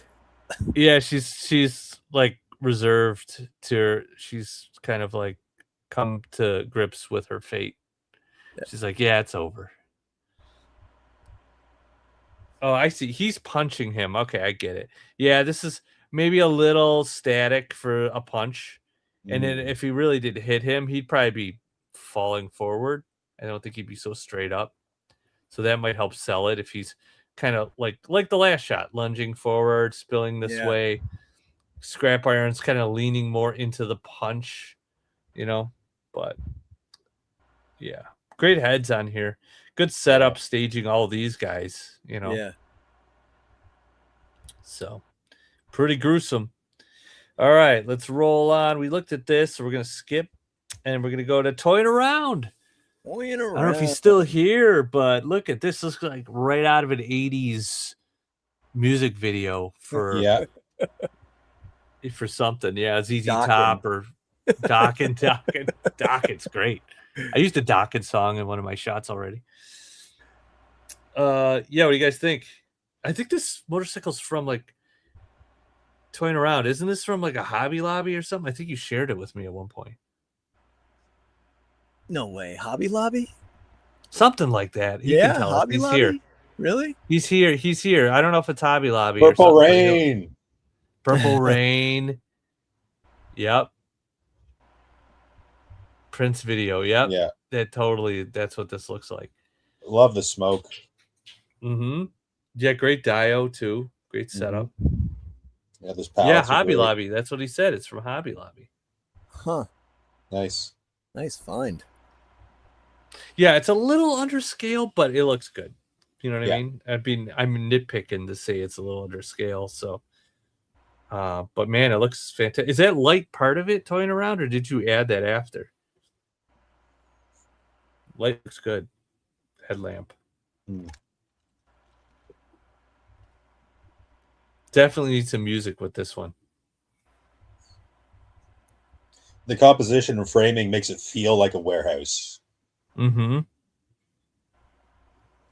lens flare. Okay. All right. Looks good. Yeah, I might crop it a little tighter, or maybe like less on top, a little more on bottom. That's just my gut, though. But I mean, I don't think there's anything wrong with it. That just might be how I went about it if it was my shot. But yeah, looks this good. Isn't the same set that you used for that Road Pig shot, Paul, that you did? where he's got Ruckus. He's like petting Ruckus on the head. No, it's different. Yeah, that's like a one-off one I bought from. I can't remember the guy's name now. Got it off of eBay. But this looks like it is in Extreme Sets, I think, Doc. I think that's what this is. I think that the fact that with the smoke and it's out of focus obscures the cardboard edges. I don't know, tell me if I'm wrong toying around, but I think this is Extreme Sets. That's just Lobo. Hey, Triple D, we got to one of your shots earlier. Yeah. We tore it apart. We absolutely tore it apart. So it's a good thing you weren't here. No, I'm just kidding. Yeah, Extreme Sets. Okay. Extreme Sets.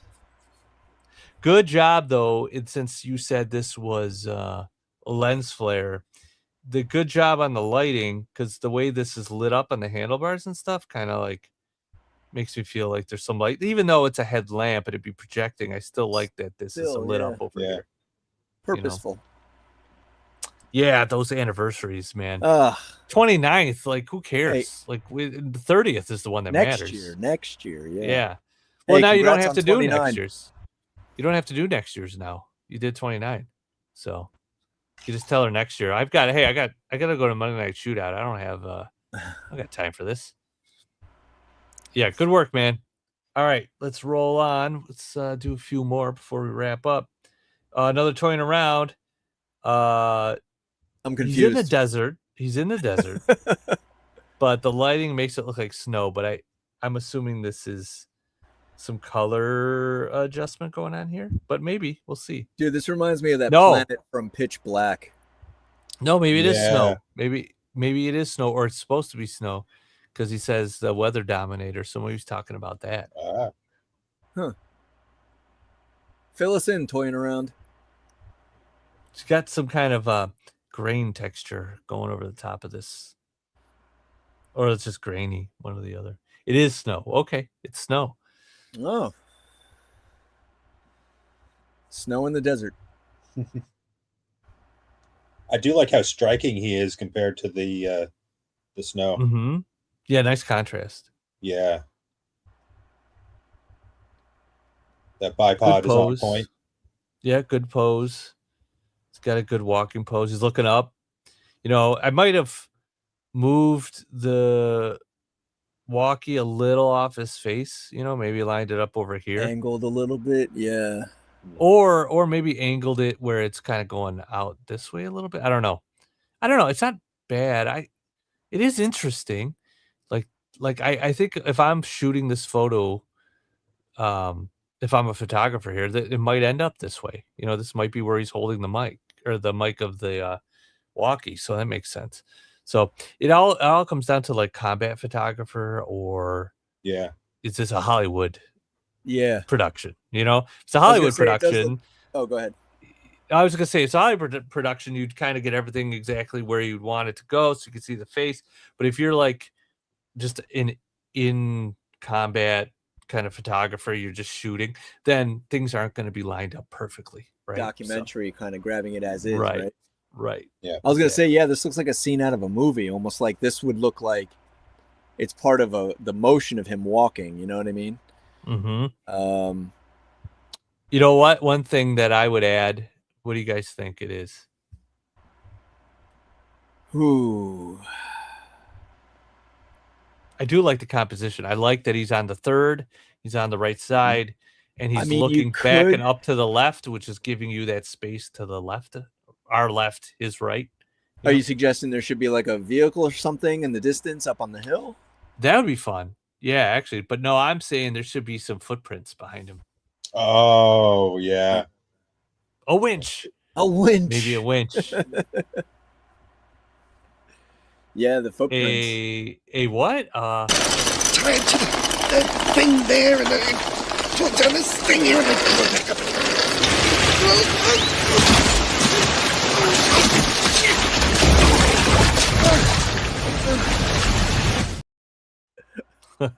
Correct me if I'm wrong. Did you guys hear that when he slips? Is there like a little cartoon sound effect when he slips? There is. The whoop. Yep. Yeah. There always has been. Yeah. Really? And I love it. I just noticed that after 30 years. Oh, you didn't notice that? Yeah, No, I no. always laugh at that part because they put in that cartoon slippy sound. Yeah, That's funny. I That's love funny. it. Skyder loves that, but yeah, I would put some footprints trailing off back here, from where he good came. call. So, but yeah, this looks great. I love the clouds. I love also that it's brighter around him. See that halo effect? Yeah. That looks really cool. It's really cool. I like that a lot. So, yeah, very minimal things here. In fact, I think the footprints are really my only critique. I think everything else works for me. Yeah. So, yeah. All right, toying around. Good work. Great All photo. right, Good job. Hey, we know this shot. This looks familiar. This was the thumbnail for the last episode. Yeah. Dude, this is one of just the most impressive. I love the tone of this, like that muted, desaturated kind of gray tone to it. Yeah. It sets a mood, And that Wild Bill is looking at them from the cockpit is really cool. And he's just as desaturated too. So he's there, but he's not. Yeah. Yeah. And for everybody who freaks out about where he sits, because people freaked out, like the driver's position on a Cobra helicopter is the back seat, so he's actually in that back seat position now. But I will say the research I've done, the newer ones of those, the updated ones, you can pilot it from either seat. So it doesn't matter what seat you sit in. So, but yeah, I think it looks great. I love that he's looking at them. He's got a little bit of a highlight on his face too, which is really cool looking. Yeah, the muzzle flash. Yeah, the muzzle flash is freaking fantastic. And even the subtle light that you don't pick on, but you do subconsciously, is that backlight that's kind of putting a little edge on Lowlight's boots, and a little bit on the bottom of the rails of the Dragonfly, just to kind of separate them a little bit. Yep. Right there. Yeah. Yeah, and like you can see what a simple shot this is. This is on an angle, like it's kind of like the helicopter's like tilting away from the camera, and but you see here that's just resting, camera's low to give it that kind of like tilting feel, but it's just like sitting on a table with a static photo backdrop. Such a simple setup, but it looks so good. Yeah, you're getting that angle in the camera. Yeah, good placement of the lights. He's got cinefoil here, How many lights has he got going on here? I see 3. 3? Or are there 4?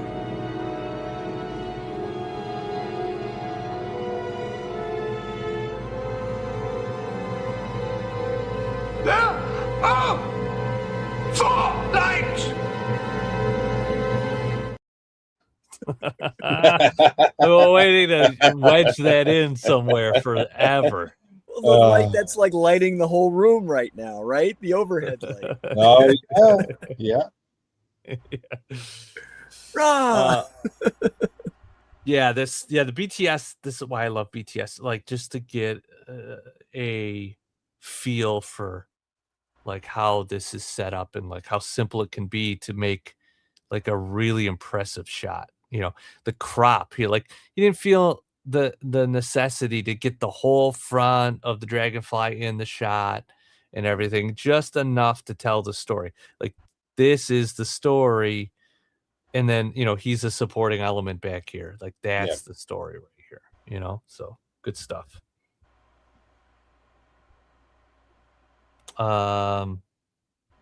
Yeah, all his work looks fantastic. So good stuff, Torner. This is one of my favorite shots I've seen in a long time. So like if I had like a top 10 of this year, this would be in it for sure. All right. Nomad Toy Bandit back again. All right, let's do he's had a few, so we'll be the last one for him for today. What do you guys think about this? Do your push-ups on your knuckles, no less. Yeah. Sarge is probably sitting on one of these guys, right? Yeah. I like the pose. I'm not sure if I'm a fan of the shot composition, just only because there's a lot of that negative space in the upper right corner. So I would have either, bring the Sarge down to the front of the line and then shoot down along the line and have the Sarge be your focal point on the left-hand side of the screen. But yeah, the pose and everything is good. I think, just figuring out the angle of how to capture this a little bit better. Agreed. I think that it's getting a lot of use out of this backdrop. In this scenario, I think it's not really working well because you can see the leaves and everything. Like there's like obviously the scale is wrong, and like it should be way more out of focus. I would have pushed this back several inches to get it out of focus so you couldn't tell. Like you could see where like the exact line is where that stick is. So you can kind of understand why the stick is there to like hide the edge. So it's a little too much. Like if you just created more space here, you wouldn't have to deal with any of that, And then you're right. Yeah, the angle, maybe get the camera lower, more from the perspective of these guys, right? So that he is more imposing because the camera would be looking up at Sarge more. Yep. So if like the camera was down the line or you're at like the push-up perspective, that would be pretty good. It would kind of be fun to have one of these guys wiped out too, like flat down to the ground. You know what I mean? Honey, I Shrunk the Joes. It does kind of feel that way with the backdrop,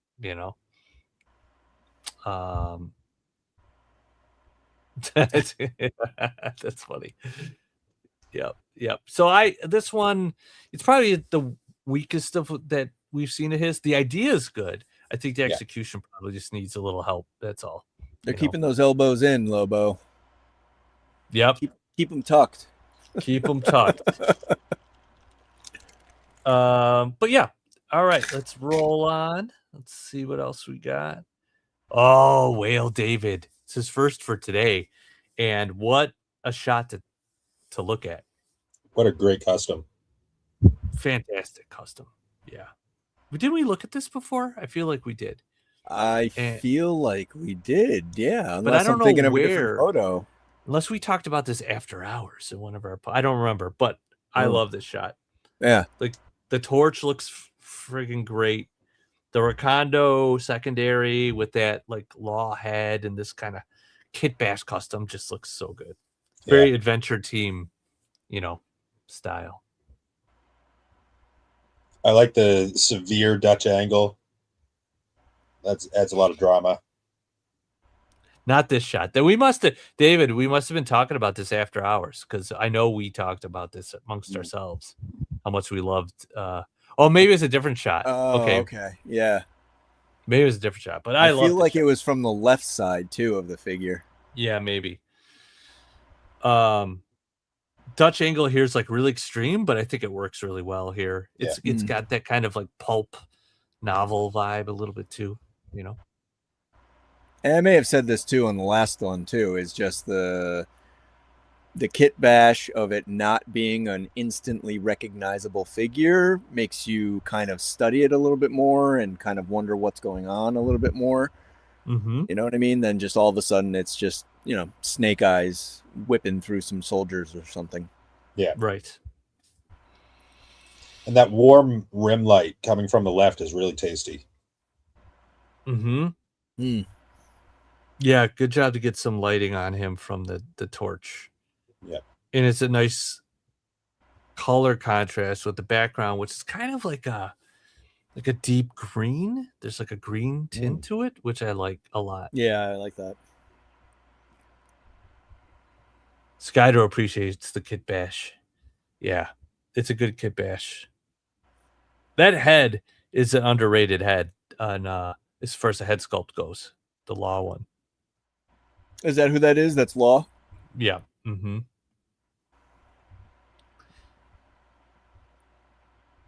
Oh, were you in an actual cave?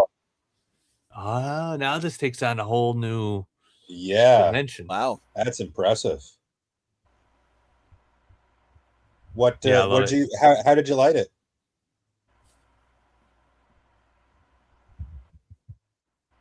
Were you spelunking at the time? You weren't going to do one of those things where the guy's like stuck like this after eating Thanksgiving dinner and died inside and they had to like bury him in there. You guys know what I'm talking about? Oh, the cave, whatever they call them, spelunkers. Yeah, there's the specific name for that particular crawl. It's like the Nutty something. Yeah, and then Nutty Putty Cave. Nutty Putty Cave. That's what it was. Yeah, they ended up concreting him in there, right? Yeah, they couldn't get him out. He died, and then they just concreted it up. He's still in there. Horrific. Wow. I saw a documentary on it where they kind of had like a diagram of like a body like stuck like this, and they were showing like how tight it was, and the claustrophobia I felt just watching. I couldn't breathe. It was horrible. I remember as a kid, our couch would be against the wall, and you had that little crawl space. Yeah. The shape of the couch. And I would get back there, and then like my brother would block both sides, and I couldn't turn around, and I would get that claustrophobic feeling, there. Oh yeah. Yeah. I love doing outdoor shots. I had 2 lights. Oh, how many lights? No, I'm not gonna do it again. And a reflector. The cave wasn't deep or dangerous. I'm not that crazy. All right, so 2 lights and a reflector. Okay, cool. 1 light for the orange ram, 1 spotlight on the torch, then a reflector. Well, nice. Man, so you had no natural light, really. It looks like the reflector was doing a lot of the filling in the background, probably. But yeah, this looks great. Love it. Yeah. Good work.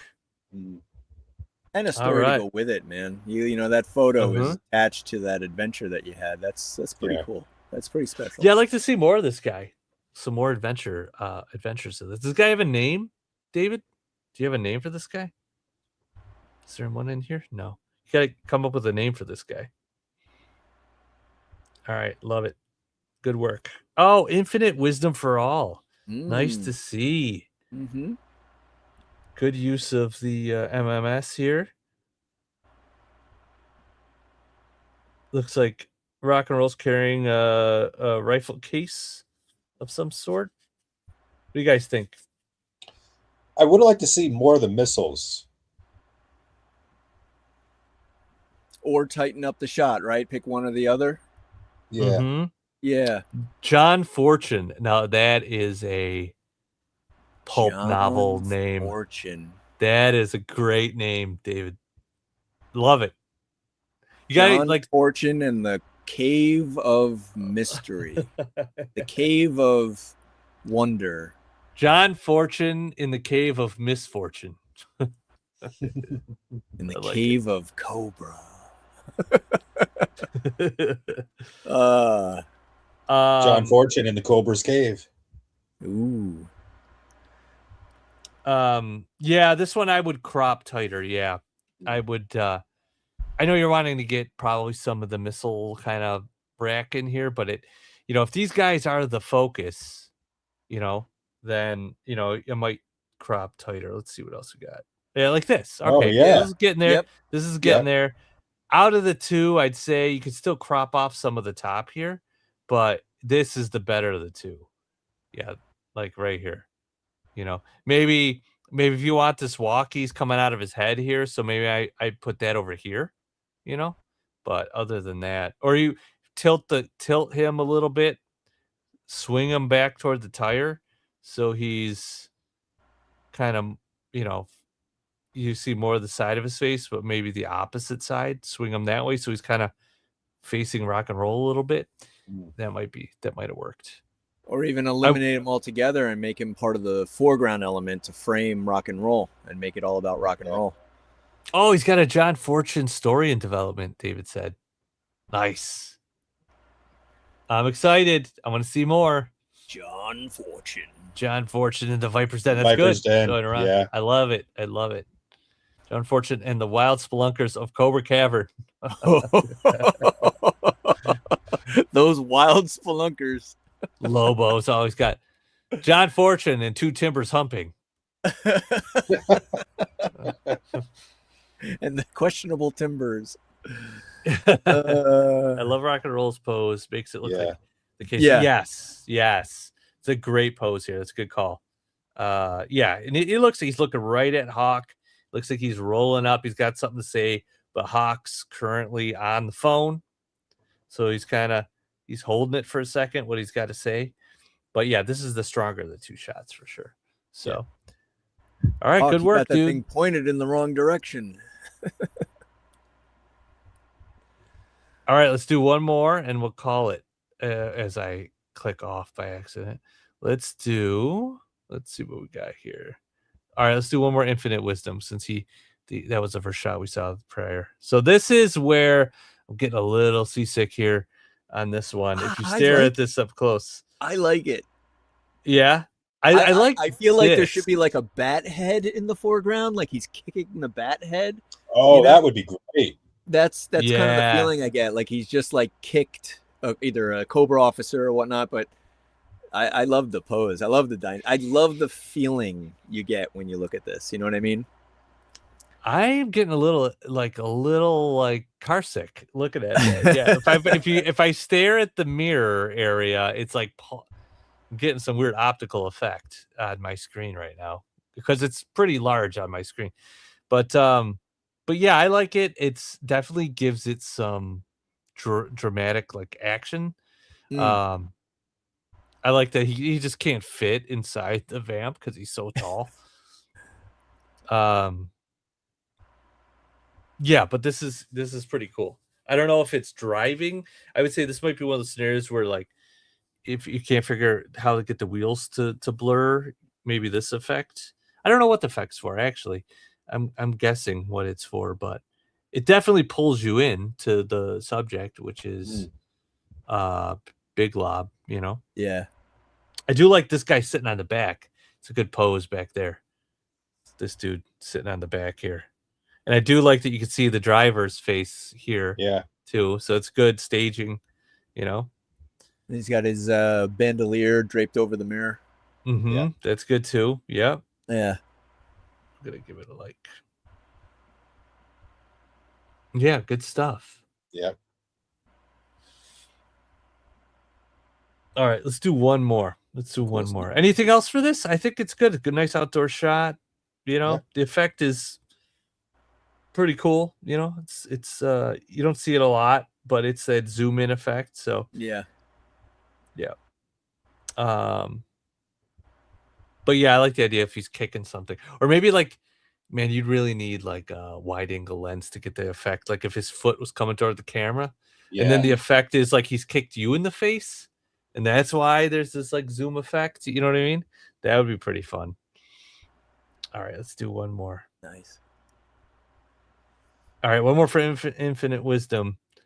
I love this one. Anything with scrap iron in it, it's gonna get an instant like for me. I love that. I love that figure a lot. And the colors are great. Colors are great. Nice outdoor shot. Yeah. Great staging again. He does a really good job staging the characters where, you know, I could tell those are two Vipers and they're behind him, but there's a nice gap around so I could see most of the Viper to make out who it is, you know? It's a great spot for the sun too. It's not washing out everyone. It's just hitting the top of them from the waist up. Everything else is in shadow, but you get the nice hot sun on the one side of his face and the other side in shadow, and picks out those details really, really good. Mm-hmm. Yeah, and hey, Shelf Presence is here. I didn't even realize he was here. What's up, dude? Yeah, man. What's happening? Nice to see your shots on here, man. Keep tagging. I do love the pose on Scrap Iron too. I like the weapon he's got and the way he's holding the top of it. It's an interesting way to do it, even though he's just kind of walking, you know. And I think this too was part of the series that he was posting, that they were hunting down some Joes. Oh yeah, okay, got it. Yep, on comms. This is like a Justin G.I. Joe 85 style, where like on comms, they're on a mission, they're going from one place to another. You know, at some point there might be a meetup where there's a conflict. There's like anticipation, you know, building. If you read all the different like the different captions on the different shots over time. Yeah. Good stuff. All right, I think we'll call it there for tonight. Good. And then we could pick up next. So we'll be next week instead of 2 weeks because we're kind of off little bit off plan, but we'll be back next week to pick up where we left off. Keep tagging your photos, guys. Yeah, good stuff. Spread the word. Get some more Joe photographers in here. Yeah. There's some good ones coming up. I'm looking ahead here. There's some definitely good ones coming up. No spoilers. I'm excited for next week.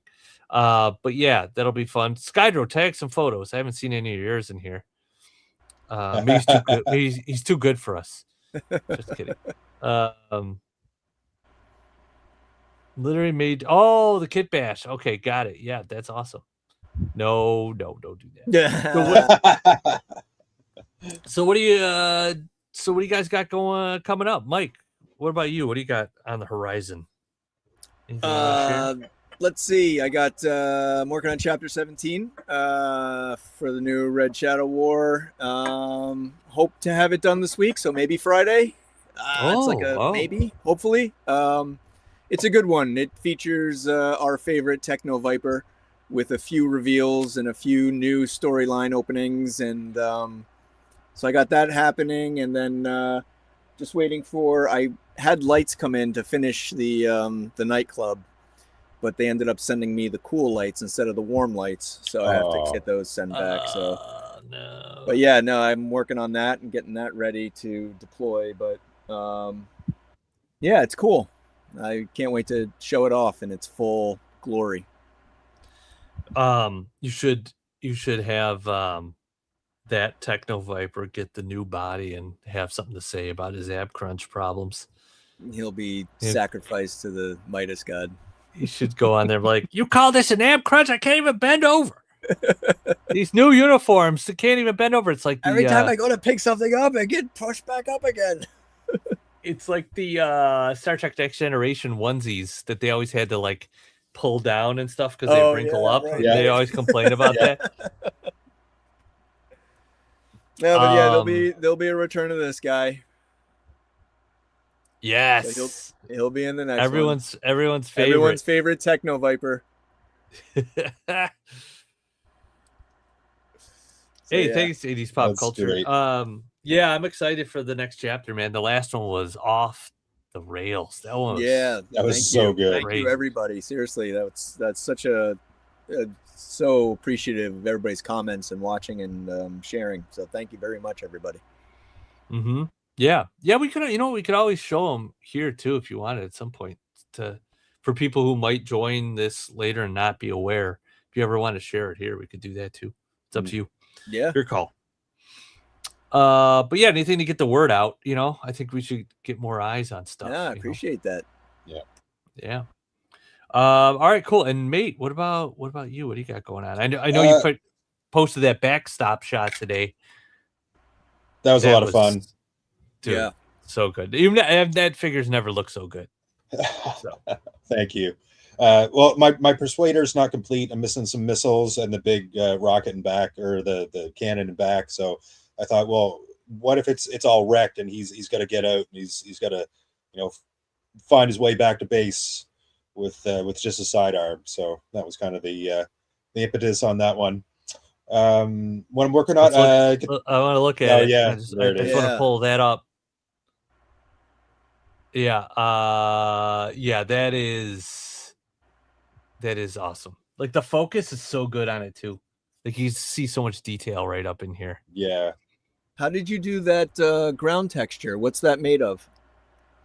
So it's a diorama that I made for the 85 catalog redo, and it's all just spray foam that I cut up with a knife, and then I did a mixture of like drywall, like the crack filler decks, the pink stuff, mixed that with water and dirt from my driveway, and just kind of spackled that over and filled in the foam after I cut it because the foam was pretty porous. Yeah.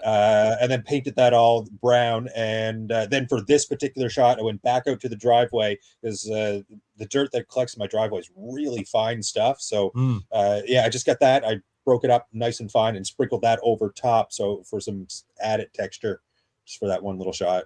Oh, wow. Yeah, it looks great. That was one of the things that just jumped out at me was just the detail of that ground texture. It looks great. Yeah, Yeah, it does. I'm really happy with it. Yeah. So it's just the foam and then the pink stuff you said, the crack filler with dirt. Yeah. Did you mix it in with the dirt and then paint it? Is Yeah. that what you did? Yeah. It looks good. And then just sprinkled some loose stuff on top. You said, Exactly. Right? Yeah. Yeah. This looks awesome. Man, so good. Good work, dude. Thank you. All right. Yeah. Follow me, Mylar. Anyone who watches this. Because we get a decent amount of watches after the fact, and I don't know who's watching. So it could be, somebody who's never who isn't following anybody yet, So there's that. And then also we should go, since we're talking. Let's go here. So this is where Joe's Oscar Mike, follow him. Oh yeah. This is where he's got some Polaroids of his dudes. Some Polaroids, yep. Shenmei's Polaroids. She's seen better days. But she's got a whole backstory that I've yet to talk about. But yeah, she's one of the maids. The maids are the ones that go in and clean the battlefield and destroy everything, so no Cobra technology can fall into enemy hands. Mm-hmm. Yeah, good stuff. And then definitely watch his chapters. Which one's which? Where are we the here? chapter, the finale is the helicopter. That's the helicopter. That's what I thought. Yeah. You guys, if you haven't seen the Red Shadow War, watch it. You know what I mean? It's fantastic. You won't get the sound here, but it's worth the watch. So definitely. I appreciate it. Yeah, thank you, everybody. Yeah, definitely. And it's a little out of the ordinary for me, but my girlfriend got a Hot Toys Jack Nicholson Joker. So she's going to get me to shoot this, and man, he looks great. Dude, he looks like literally like you shrunk down Jack Nicholson. Right? It looks so good. Yeah, that's crazy. Yeah, it's so amazing. Yeah, Hot Toys that's going to be fun. Good. Yeah. Where did you get that wonderful toy? You wouldn't hit a guy with glasses, would you? What are you working on, Paul? Stuff. I'm working on stuff. I'm working on some stuff. I'll show this thing. I have this. I have this. And I've got to do a little more work to it, but it's gonna maybe be, it's like a washed out, like it might be in a desert scene of some sort. I don't know. So there might be something going on with that, but we'll see. We'll see. It might take a turn. We'll see what's going on. But yeah, there's some things going on. But it might be a little bit before you start seeing the light of day. I been a lot of personal life distractions recently, so it's just trying to navigate through that. But I also trying to keep this going too. I want to get to a point where I can do a little more promotion for this, get the word out more. So that'll help get more eyes on the show, get more shots to talk about, and stuff like that. So that'll be good. All right. Well, let's call it for the night. I will be back Thursday for Thursday Night Battles here. Yeah. And then I'll be in the chat. Yeah. So you guys jump in for Thursday Night Battles where I'll just talk about random rants and things like that. And then next Monday, we'll be back for Monday Night Shootout episode 7 with Mass Device as our guest. And we'll see you guys then. All right. Thanks, everybody. Talk to you then. Yo, Joe. Yo, Joe. Hail Cobra. The magic of photography.